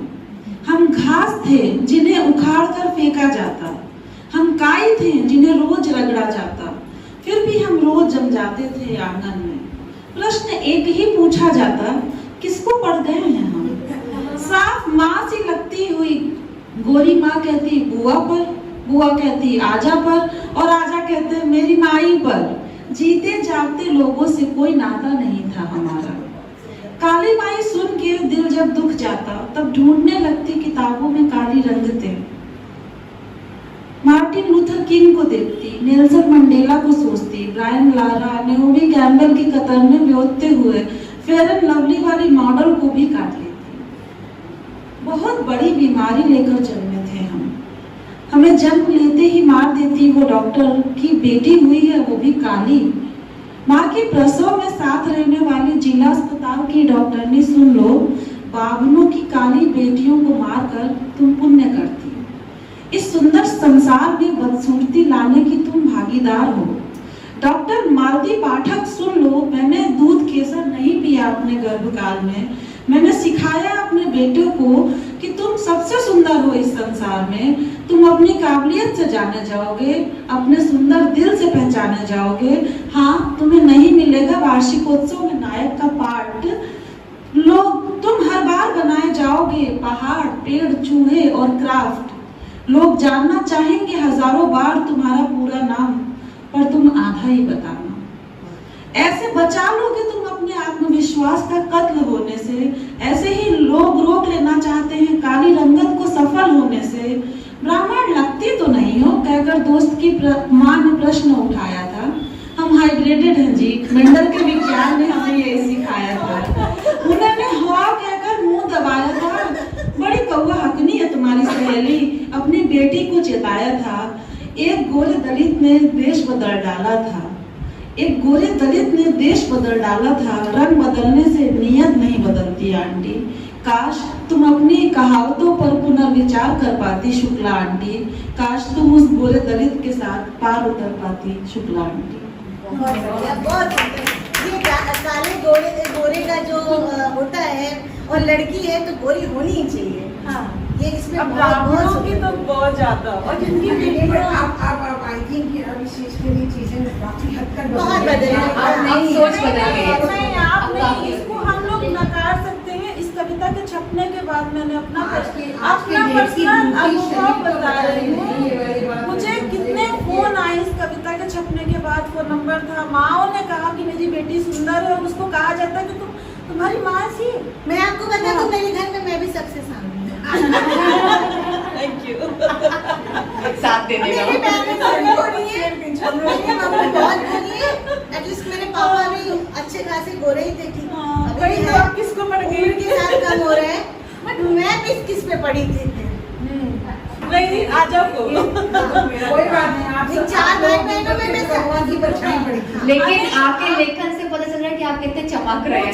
कालापन तो है ही नहीं। लेकिन मैं ये भी कहती हूँ, गोरे रंग पे ना इतना गुमान कर, गोरा रंग तो दिल में ढल गया। मुझे ये लगता है अगर हम गोरे होते तो हम भी अपनी बहनों की तरह कहना नहीं चाहिए, लेकिन अपनी बहनों की तरह एक औसत जिंदगी जीते। और नहीं लगता है वो वाली बात जो हम लेकर ले आए हैं, उस दर्द को, उस पीड़ा को, वो शायद इस गाने होने की वजह से आ पाए। कोई सांवला कहता है उसकी आंखें खराब है, उसकी आंखें खराब है। नहीं, बट मैं एक सही बात बोलूं कि अब नहीं लगती ये फीलिंग, बट ये फीलिंग स्कूल कॉलेज के टाइम में बहुत होती थी। और ये फीलिंग नई शादी के बाद बहुत नुकसान, ये कॉम्प्लेक्स होता है। नहीं, ये कॉम्प्लेक्स अंदर डेवलप कर दिया इस बात ने। बहुत ज्यादा। लेकिन ईमानदारी से कहा जाए तो ये कॉम्प्लेक्स ना खुद बना लेते खुद हैं, बनाते हैं। कोई और नहीं बनाता। हाँ, खुद बनाते हैं। मतलब क्योंकि आसपास माहौल ऐसे क्रिएट किया जाता है आपके कि आपको सोचने को मजबूर आपकी सुंदरता की बात होती है ना, जो बेसिक बात होती है। जब आप बच्चे होते हैं तो कपड़े आते हैं तो वो अच्छे ये रंग इसको नहीं चलेगा। जब आप बहू बनते हैं तो सास भी जो साड़ी लाएगी, अरे इसको नहीं, ये रंग नहीं अच्छी वो गोरी उस पे अच्छी लगेगी, ये साड़ी में तो इसको दूसरी देगी। ये देखिए, मैं ये बता रही हूँ, ये होता है। कॉम्प्लेक्स टाइप रहता है, but with in this days अब हम लोग जो जिस एज में हैं, हम अपने कुछ भी बच्चों को matter नहीं सिखा करता। रहे हैं कि भाई ठीक है तुम क्राफ्ट बन आपको मैं बताऊं, मेरी दो बेटियां हैं। लेकिन तुम अच्छे बने रहे डांस में क्या जी, जी मेरी दो बेटियां हैं, एक मेरे ऊपर है, ये सावनी है, एक अपनी बुआ के ऊपर है, ये बहुत दूध सी गोरी है, बताइए। एकदम दूध सी गोरी है, और बड़ी वाली मेरे ऊपर गई है। बड़ी वाली का टैलेंट मेरे बड़ी वाली आप पे नहीं गई है, आप उन पे गई हैं। BSc वो बड़ी है। मैं बड़ी वाली का बता रही हूँ। अच्छा, बेटी मेरी बड़ी वाली बेटी BSc topper, MSc topper, university topper, बताइए। अपने स्कूल में डायमंड ऑफ द स्कूल। ये मैंने माना कि अगर सांवला रंग है तो भगवान ने एक और मैंने कभी भी इसमें दोनों बच्चों को कुछ इस दिया तरीके है। से नहीं किया कि गोरे या सामने। मैंने फैमिली से इन चीजों से बच्चों को बचा कर रखा, लेकिन कोई भी बच्चों के दिमाग में ये बात ना डाले। मैंने इतना अपने कंट्रोल में बच्चों को रखा, और सिर्फ स्टडी को मैंने किया। और आज मेरी दोनों बेटियां, टचवुड, मेरा अभिमान है मेरी दोनों बेटियां, क्योंकि मैंने फैमिली की ये कंट्रोवर्सी उन तक आने ही नहीं दी कि दोनों बेटियों में भेदभाव में कर सके। मैंने बहुत बढ़िया से उन बच्चों को समझाया कि रंग नहीं, कलर डजंट मैटर। मान लिया जाता है ना, इसकी तो क्या आराम से हो नहीं, जाएगी। क्या नहीं, नहीं करिए, इसलिए आप हाँ, उस बिल्कुल। समाज हाँ, में ना, हो जाती है। आप उस समाज में, हाँ। इसके में दिक्कत है। मेरी आइए आप सभी एक कहानी सुनते हैं, छोटी सी कहानी है, जिसका नाम है विस्तृत आसमान। आज के समय की ये कहानी है, आज के समय की है, 20 साल 25 साल पहले तक से वापस फिर आज के समय की है। मॉम, आप हमेशा मुझे टोकती रहती हैं, यहाँ मत जाओ, वहाँ मत जाओ, इसके साथ मत घूमो, उसके साथ क्यों गई थी, movie, theatre, outing, all are bad. What's wrong with you mom, are you okay? आप आखिर चाहती क्या हैं? This is not your time, ये आपका जमाना नहीं है। ये प्रिया थी, अपनी माँ के अनुशासन से चिड़ी, नाराज और बगावती मुद्रा में। बाहर कॉलबेल बजी और मीता के कानों में डोरबेल के साथ ही मोटरसाइकिल के घर्षण की आवाज टकराई थी। ये रोज का था। जब तक मीता दरवाजे तक पहुंचती, प्रिया को ड्रॉप करने वाला जा चुका होता था। आज वो बहुत बेचैनी से घड़ी पर नजरें जमाए प्रिया का इंतजार कर रही थी। पहली घंटी की आवाज पूरी भी नहीं हुई थी कि उसने संकालो मात्र स्वभाव का परिचय देते हुए झट से दरवाजा खोल दिया था। प्रत्यक्ष में बिटिया ने हैरत से कंधे उचकाते हुए मोटरसाइकिल सवार को हवा में चुम्बन उछालते हुए विदा किया, और माँ की तरफ उड़ती सी नजर डालकर गुनगुनाती हुई अंदर चली गई। ठगी सी मीता दरवाजे के पट पकड़े उस हेलमेट पहने तेजी से बाइक मोड़कर उस बाइक सवार को हवा से बातें करते देखती रही। प्रिया, उसने अंदर से दरवाजा बंद करते हुए आवाज लगाई, और प्रत्युत्तर में कोई आहट ना पाकर उसके कमरे में बिना खटखटाए घुस गई थी। प्रिया शायद वॉशरूम चली गई थी। यह सोचती हुई वे बाहर जाने को मुड़ी कि बिस्तर पर पड़े मोबाइल पर नजर पड़ी। कोई संदेश था। उसकी ही नोटिफिकेशन ट्यून से उनका ध्यान उस ओर गया था। अंग्रेजी के संक्षिप्त से अस्पष्ट शब्दों के साथ ढेर सारे इमोजी बने हुए थे। लाल दिल और चुम्बन की ढेरों आकृतियां उभरी हुई थी। आज के जमाने में बच्चा इस हथेली भर संचार व्यवस्था और उसके शब्द ज्ञान से वाकिफ हो चुका है। मोबाइल संबंधी ढेरों कलाकारी के राज समझने के लिए उसे भले ही प्रिया की मदद की जरूरत पड़ती थी, किंतु इन इमोजी और संदेशों के इस्तेमाल और मतलब उसे भी समझ आते थे। वो भले ही मोबाइल के फीचर्स ना समझती थी।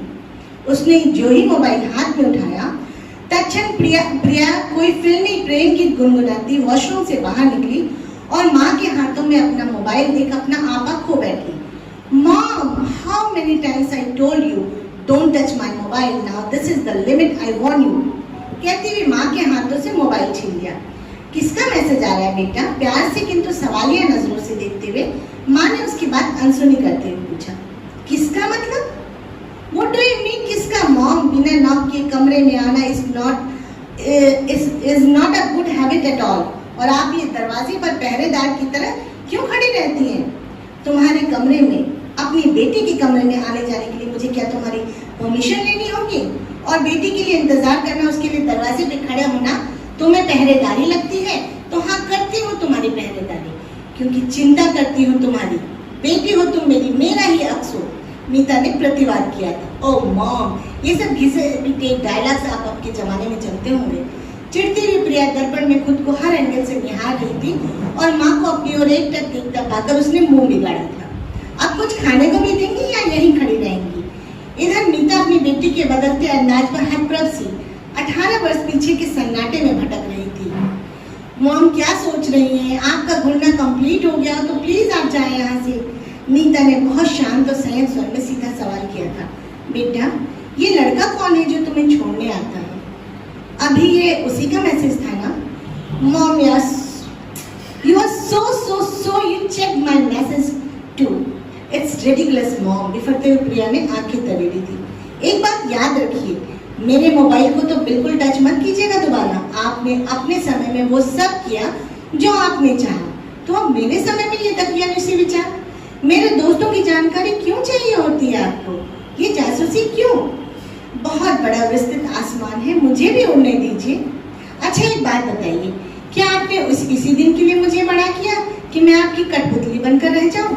अपनी सोच और अपने विचार दोनों को बदलिए mom, please change your mind. तो नकती हुई प्रिया ने अपनी माँ को देखा। अब तक माँ बेटी के बीच की तकरार को भाग मीता की माँ भी कमरे में आ गई थी।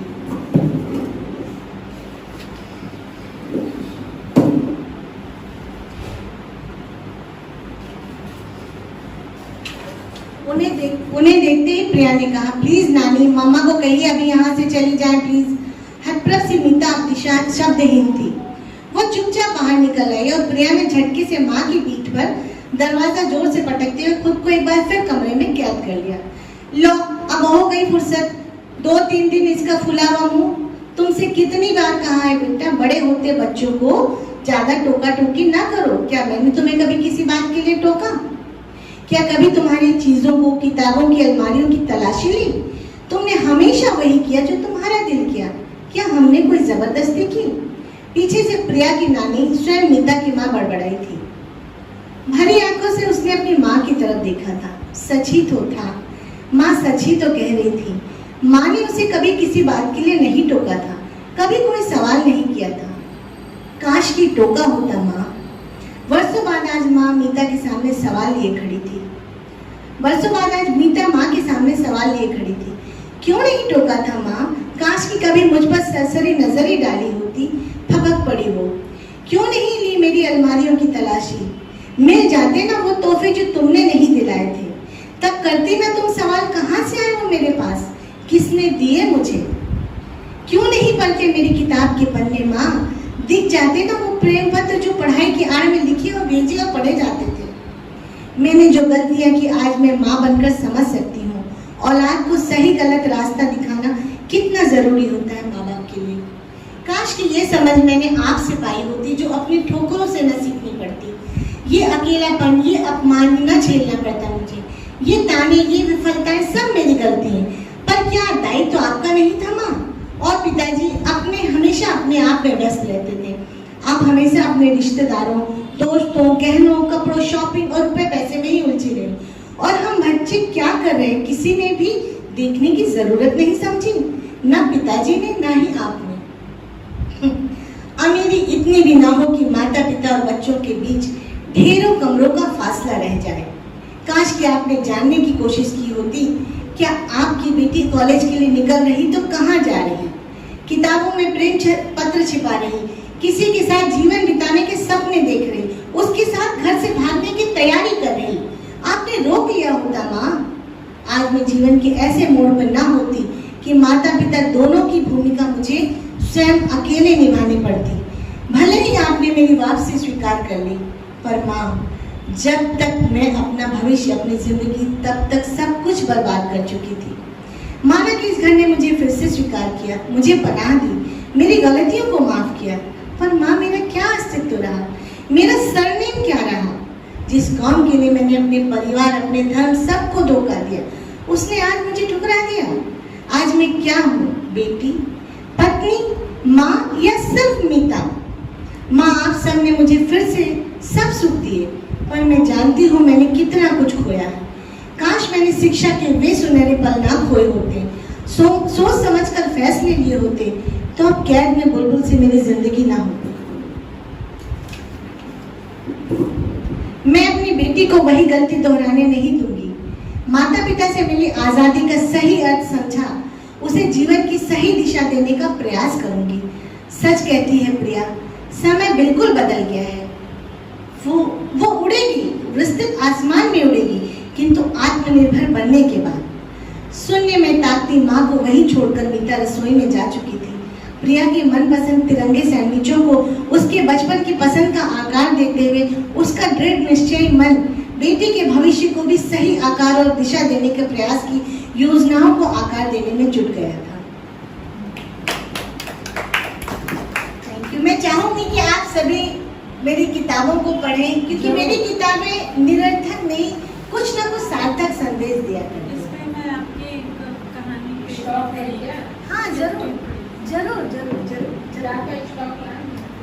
अभी तो नहीं लाई हूँ, मैं तो यहाँ बस ऐसे ही आई थी कि क्या शायद नाम था?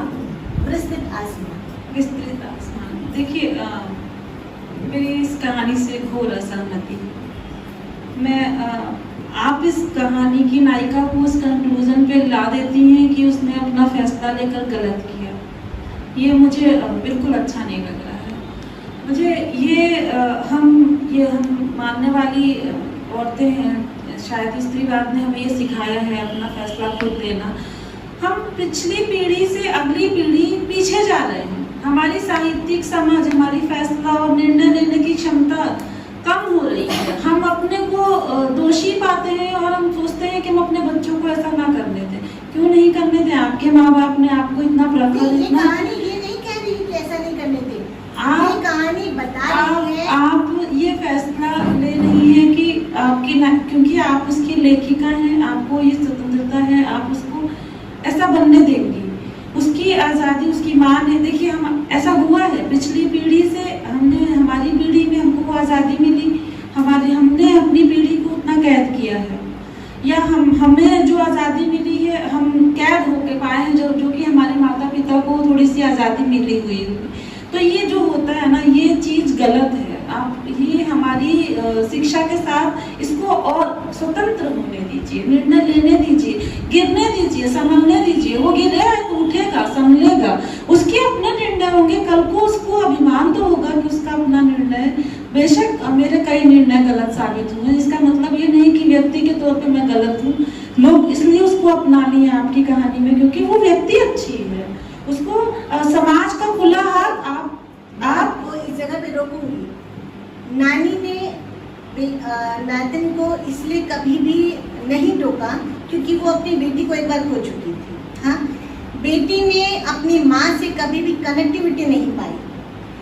हाँ, आज क्या है, मैं अपने बच्चों से बहुत कम्युनिकेशन करती हूँ, बट मैं अभी भी कहती हूँ कि मेरी मम्मी और मेरे बीच बहुत कम्युनिकेशन था। मेरी मम्मी, जब हम लोग बैठे होते थे, हम लोगों की मम्मी ने कभी भी हम लोग को फ्री बैठने नहीं दिया। कुछ ना कुछ करो, कुछ ना कुछ सीखो, कुछ ना कुछ अच्छा करो। लेकिन बहुत सी फैमिलीज ऐसी है जहाँ कम्युनिकेशन का अभाव है। माँ बाप अपने आप में बिजी है, बच्चे अपने आप में बिजी है। बच्चा क्या कर रहा है माँ बाप को नहीं पता। आप उसे गाइड कीजिए। इस कहानी में कहीं भी ये नहीं है कि आप अपने बच्चे पे कंट्रोल कीजिए। आप अपने बच्चे को सही और गलत के बीच फर्क करना सिखाइए। आप उसको गिरने दीजिए, बट आप पीछे खड़े रहिए कि तुम गिरे तो मैं संभालने को हूँ। उसको क्यों जानबूझकर गड्ढे में गिरने दें? अगर मैं पीछे से देख पा रही हूँ, मेरा विजन इतना है कि वो जहाँ जा रही है वहाँ गड्ढा है, मैं उसको पहले आगाह करूँगी। अगर वो नहीं मानती है, देन मैं उसको करने दूंगी कि ओके यू कैन गो, आप करो, ठोकर खाओ, गड्ढे में गिरो और तब सीख लेना। बट मैं पीछे खड़ी रहूंगी कि मेरे बच्चे को चोट ज़्यादा ना पहुंचे। थोड़ी चोट वाजिब है क्योंकि बच्चा तभी सीखेगा। और यहाँ जो सेकंड पीढ़ी की माँ है मीता भी यही कर रही है। मीता अपनी बेटी को रोक नहीं रही है। मीता क्योंकि अपने पुराने अनुभवों से डरी हुई थी, इसलिए वो चेक कर रही थी। कम्युनिकेशन गैप इसलिए था क्योंकि नानी बीच में खड़ी थी, क्योंकि वो नहीं चाहती थी कि माँ बेटी फिर से दूर हो जाए, इसलिए वो कुछ नहीं बोल रही थी। देन इसलिए मीता ने तय किया कि वो अपनी बेटी को गाइड करेगी। यहाँ बस स्टोरी सिर्फ इतनी सी है। मैं थोड़ा सा आप लोगों को रोकूंगी क्योंकि चर्चा साहित्य पर थी। हाँ। तो वो अब थोड़ी कहानी की उसमें आ रही है। हाँ।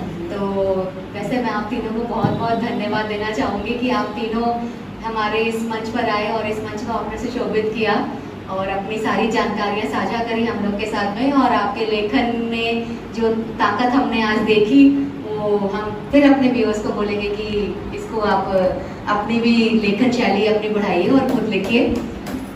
और हम यहीं पर इसका समापन करें, लेकिन हमारे साथ हमारी बिंदु दीदी, ब्रह्मा कुमारी बिंदु दीदी जी भी उपस्थित हैं। उनको हम काफी समय से आपसे मिलने की इच्छा थी, तो हम चाहेंगे कि दीदी भी कुछ बोले हमारे लिए।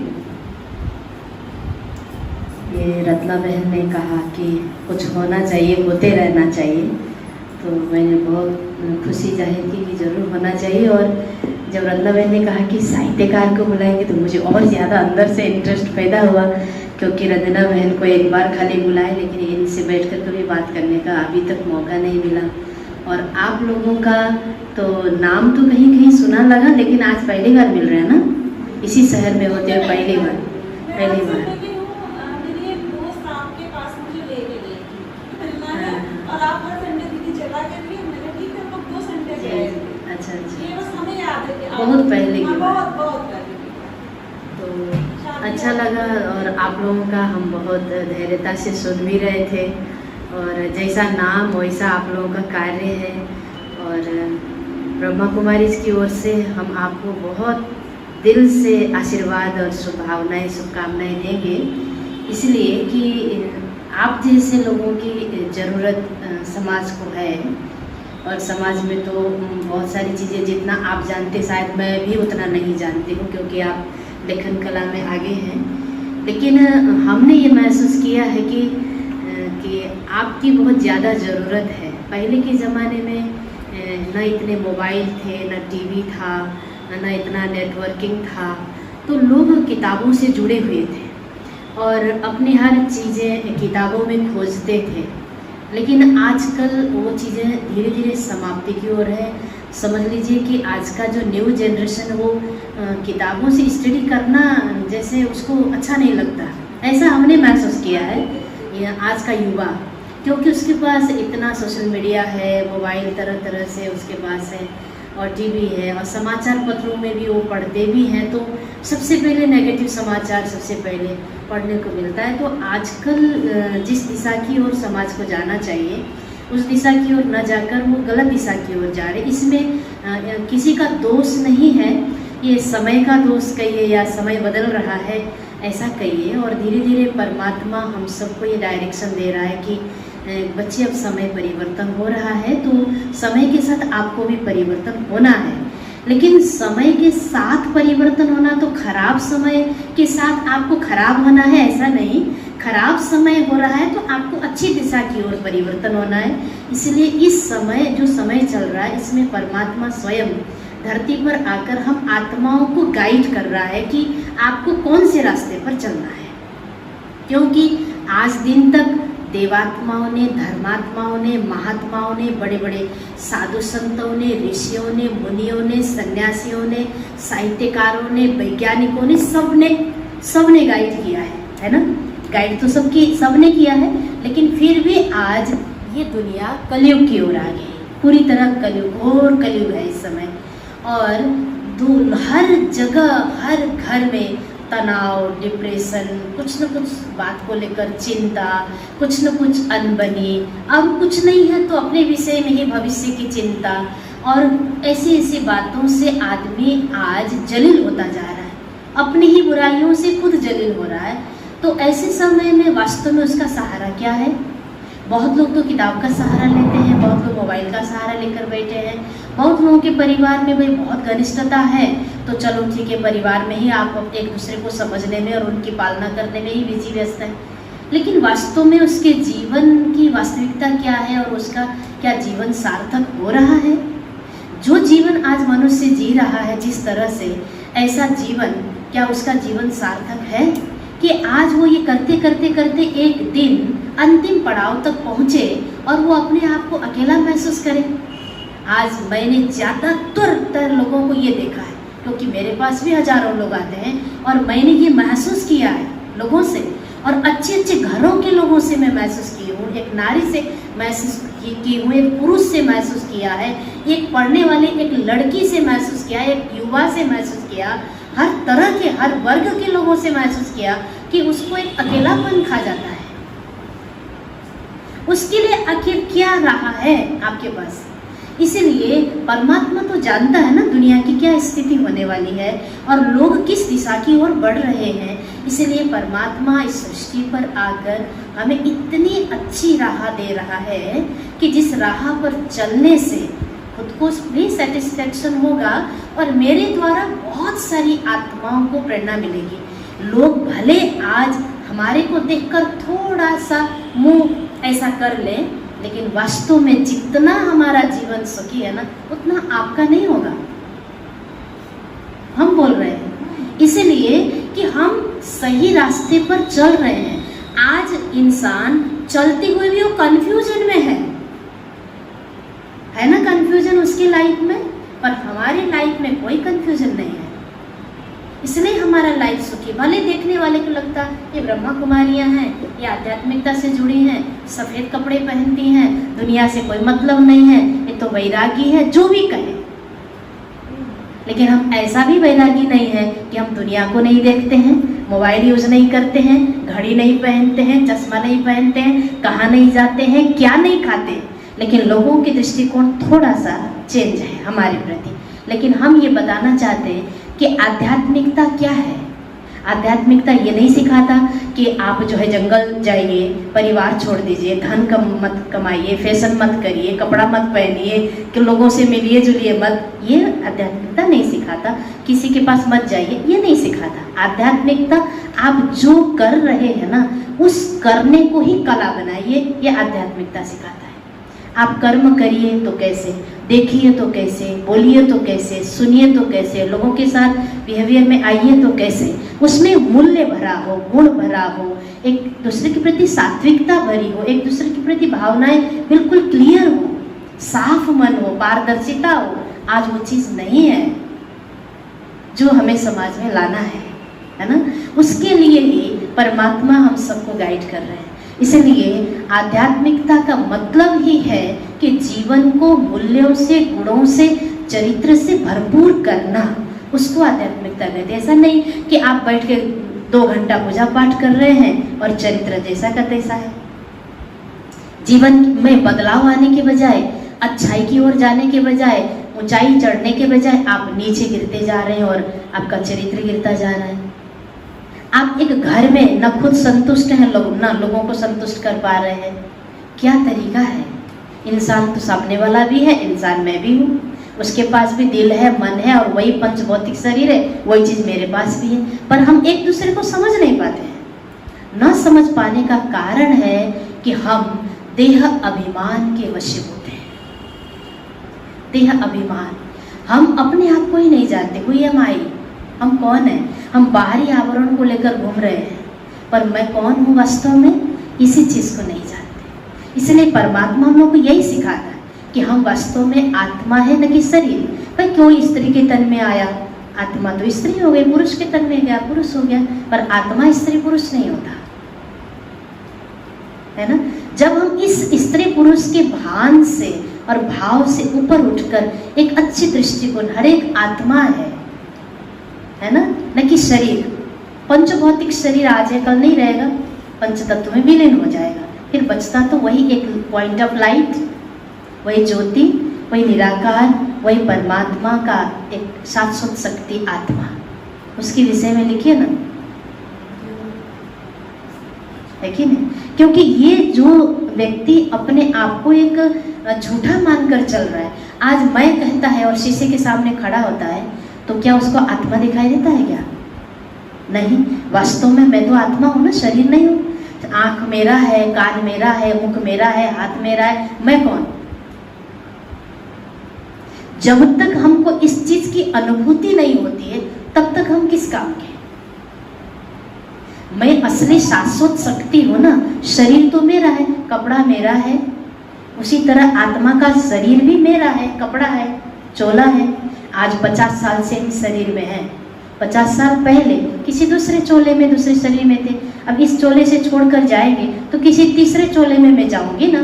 तो मैं जो हूँ, मैं शाश्वत शक्ति हूँ, एक अमर परमात्मा की एक अमर संतान हूँ, वो तो फीलिंग होना चाहिए ना। इसलिए कहते हैं कि खुद का जब तक ज्ञान नहीं होगा, खुदा का ज्ञान नहीं हो सकता है। मैं कौन हूँ? अब मैं कौन हूँ, तो अब ये पॉजिटिविटी क्या है? इसी को तो पॉजिटिविटी कहेंगे ना। अभी आपको कहेंगे पॉजिटिव सोचो, तो क्या सोचेंगे? मेरा घर अच्छा है, मेरा परिवार अच्छा है, मेरा बॉडी भी अच्छा है, मैं बहुत सुंदर हूँ, मेरे पास बहुत पैसे हैं, मेरे पास गहने हैं, मेरे बच्चे बहुत अच्छे सेटल हो गए हैं, मेरा पति भी बहुत अच्छा। ये पॉजिटिव, ये तो क्या कहेंगे इसको? पॉजिटिविटी क्या है ना? तो यही यहाँ से ही शुरू होता है कि मैं कौन? मैं एक शाश्वत शक्ति, गुणों से भरपूर पूर्ण मैं एक आत्मा हूँ। शांति, सुख, आनंद, प्रेम, है ना, पवित्रता, शक्ति और ज्ञान, ये 7 गुणों से भरपूर मैं एक शक्ति हूँ। आज हर कोई इंसान यही 7 गुण समाज से भी चाहता है, परिवार से भी चाहता है और भगवान से भी चाहता है, अपने इष्ट देव से भी चाहता है। यही 7 गुण, इसके अलावा और कुछ नहीं है। खुद से नहीं कर पाता, वो कर नहीं पाता, चाहता है दूसरे से। खाना पीना घूमना हाँ। या ऐश, इसको ही जिंदगी समझते हैं। जब किसी भी कोई भी घटना है, हाँ। किसी भी परिस्थिति से अगर वो प्रतिक्रिया उसके अंदर नहीं आती अच्छी अभी, तो that means he is not allowed, वो अलाइव है ही नहीं। जी बिल्कुल। जब वो अपने अंदर आएगी वो भावना, तभी तो वो कैसे आएगी, यही तो हम जानना चाहते हैं ना, कैसे आएगी? जब तक हम स्वयं के विषय में पूरी तरह स्वीकार नहीं करते। जैसे हमने स्वीकार किया, चाहे हमने माँ के गर्भ से जन्म लिया और बचपन से ही हमें सिखाया गया कि तुम बेटी है, तो हमने अपने आप को बेटी स्वीकार किया। फिर उसके बाद माँ बाप ने शादी कर दी, तो माँ बाप ने ही सिखा दिया कि तुम किसी की बीवी है या पत्नी है, उसको स्वीकार किया।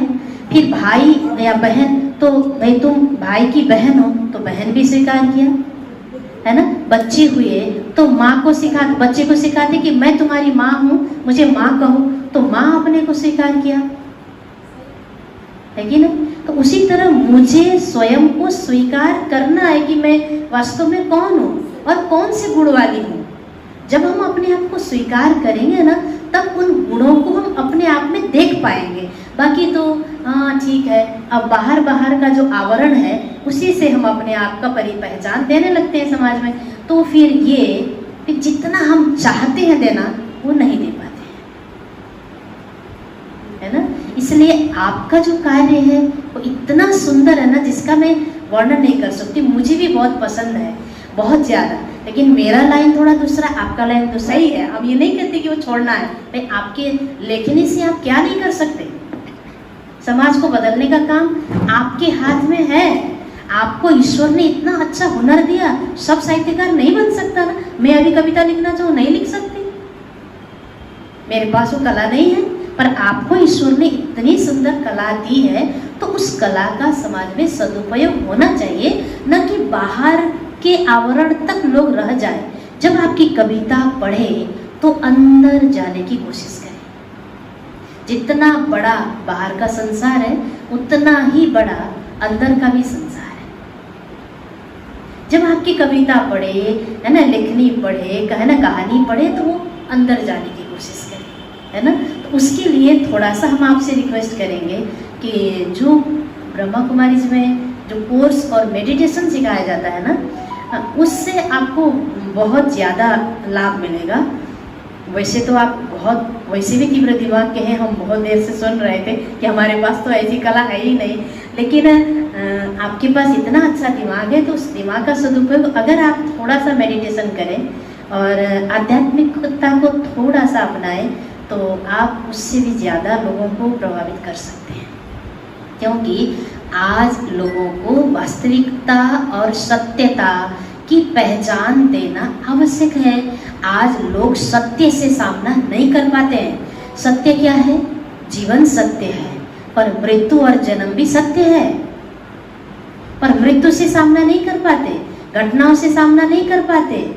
क्यों? क्योंकि हमारे अंदर इतनी इनर पावर नहीं है कि बाहर की इतनी भयावह सिचुएशन को हम सामना कर पाए।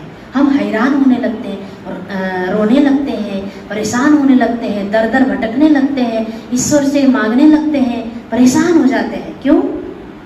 कुछ भी तो हर एक के साथ, आज संसार में किसी के साथ भी कुछ भी हो सकता है ना, कोई भरोसा नहीं। कब किसका अंतिम घड़ी आ सकता है।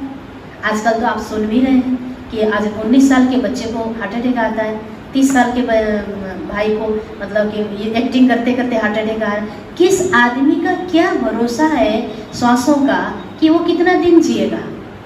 लेकिन जब तक है संसार में वो कर क्या रहा है ना। तो इसीलिए थोड़ा सा लोगों को उनका परिचय उनको कराना, सत्य से परिचय कराना बहुत आवश्यक है। सत्य क्या है? मैं सत्य हूँ, परमात्मा सत्य है, पर लोग कहते हैं ब्रह्म सत्य जगत मिथ्या है ना, ऐसा बोलते हैं ना। जगत मिथ्या कैसे है? इस जगत में आत्मा है, वो कैसे मिथ्या है? आत्मा तो शाश्वत शक्ति है ना, वो मिथ्या नहीं हो सकती। ये संसार भी मिथ्या नहीं है। संसार हमेशा से था, है और रहेगा, है कि नहीं? संसार था ना, सतयुग था, आज कलयुग है ना। तो हम नारी का क्या दायित्व बनता है? क्योंकि नारी के हाथ में बहुत कुछ है, नारी के हाथ में बहुत कुछ है, और नारी के अंदर इतने गुण है ना कि पुरुष से कई गुना आगे नारी है, कई गुना आगे। और आपको बताएं, जब नारी प्रधान ये समाज था तो ये समाज या ये भारत स्वर्ग था। आज पुरुष प्रधान समाज है तो आज भारत नरक है। सोचिए तो, सीताराम, राधे कृष्ण, लक्ष्मी नारायण, पहले देवी का नाम लिया जाता था, तब देवता का, है कि नहीं? तो आज वो चीज को, उस विरासत को फिर से हमें वापस लाना है। उसके लिए परमात्मा ने इतनी बड़ी संस्था, शुरू में तो छोटा ही था, लेकिन आज ये पूरा वटवृक्ष बना हुआ है। पूरे 150 देशों में ब्रह्मा कुमारी ईश्वरी विश्वविद्यालय चलता है और पूरी तरह नारी प्रधान है। और बड़े बड़े लोग आते हैं तो इसी चीज को देखकर वो आश्चर्यचकित करते हैं कि आपके यहाँ ये सब कैसे मैनेजमेंट होता है। हम लोग तो छोटा छोटा काम ऑर्गेनाइज करते हैं, घबरा जाते हैं, परेशान हो जाते हैं, हैरान हो जाते हैं, आप कैसे करते? वो मेरे से पूछते हैं, हमारी संस्था से पूछते हैं, माउंट आबू में जाकर पूछते हैं। आपको एक छोटा सा कहानी बता रही हूँ। माउंट आबू में हमारी प्रकाशमणि दादी इस संस्था की मुखिया थी, प्रशासिका। उस समय नरसिम्हा राव प्रधानमंत्री थे, है ना। तो वो माउंट आबू गए थे, कोई प्रोग्राम था, इंटरनेशनल प्रोग्राम था, उसमें गए थे। तो उन्होंने देखा कि हमारे जैसे 50,000 ब्रह्मा कुमारियाँ, उस समय तो 30-35 हज़ार रही होगी, डायमंड हॉल में, देखा है ना डायमंड हॉल, सारी ब्रह्मा कुमारियाँ बैठी हुई थी। और दादी से पूछा उन्होंने कि आपकी संस्था आज है और आप इसकी मुखिया हैं, कल को आपकी संस्था नहीं रहेगी, आप नहीं रहेंगे तो ये संस्था कौन हैंडल करेगा? पूछा उन्होंने। तो दादी ने कहा कि मैंने मेरे जैसे हजारों ब्रह्मा कुमारियां तैयार करके रखा है, दादी ने बोला। और आज बड़ी दादी को शरीर छोड़े 2007 में शरीर छोड़ा उन्होंने। और आज उसके बाद हमारी जानकी दादी थी 104 साल की, वो भी इस संस्था की मुखिया रही, उन्होंने भी शरीर छोड़ा। लेकिन ब्रह्मा कुमारी ईश्वरीय विश्वविद्यालय का कार्य दिन दोगुनी रात चौगुनी बढ़ता ही जा रहा है, नहीं कि कम हो रहा है।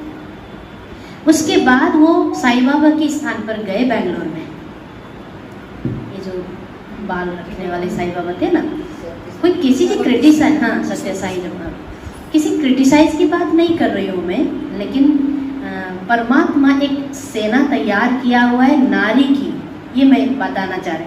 फिर उसके बाद वो किसी कार्यक्रम, बस उनको वहाँ बुलाया गया और वहाँ के साईं बाबा से उन्होंने पूछा कि आपके शरीर छोड़ने के बाद आपने इतनी बड़ी संस्था और मठ तैयार करके रखा है, कौन संभालेगा? वो चुप। और आपने भी देखा होगा कि उनके शरीर छोड़ने के बाद क्या क्या हुआ।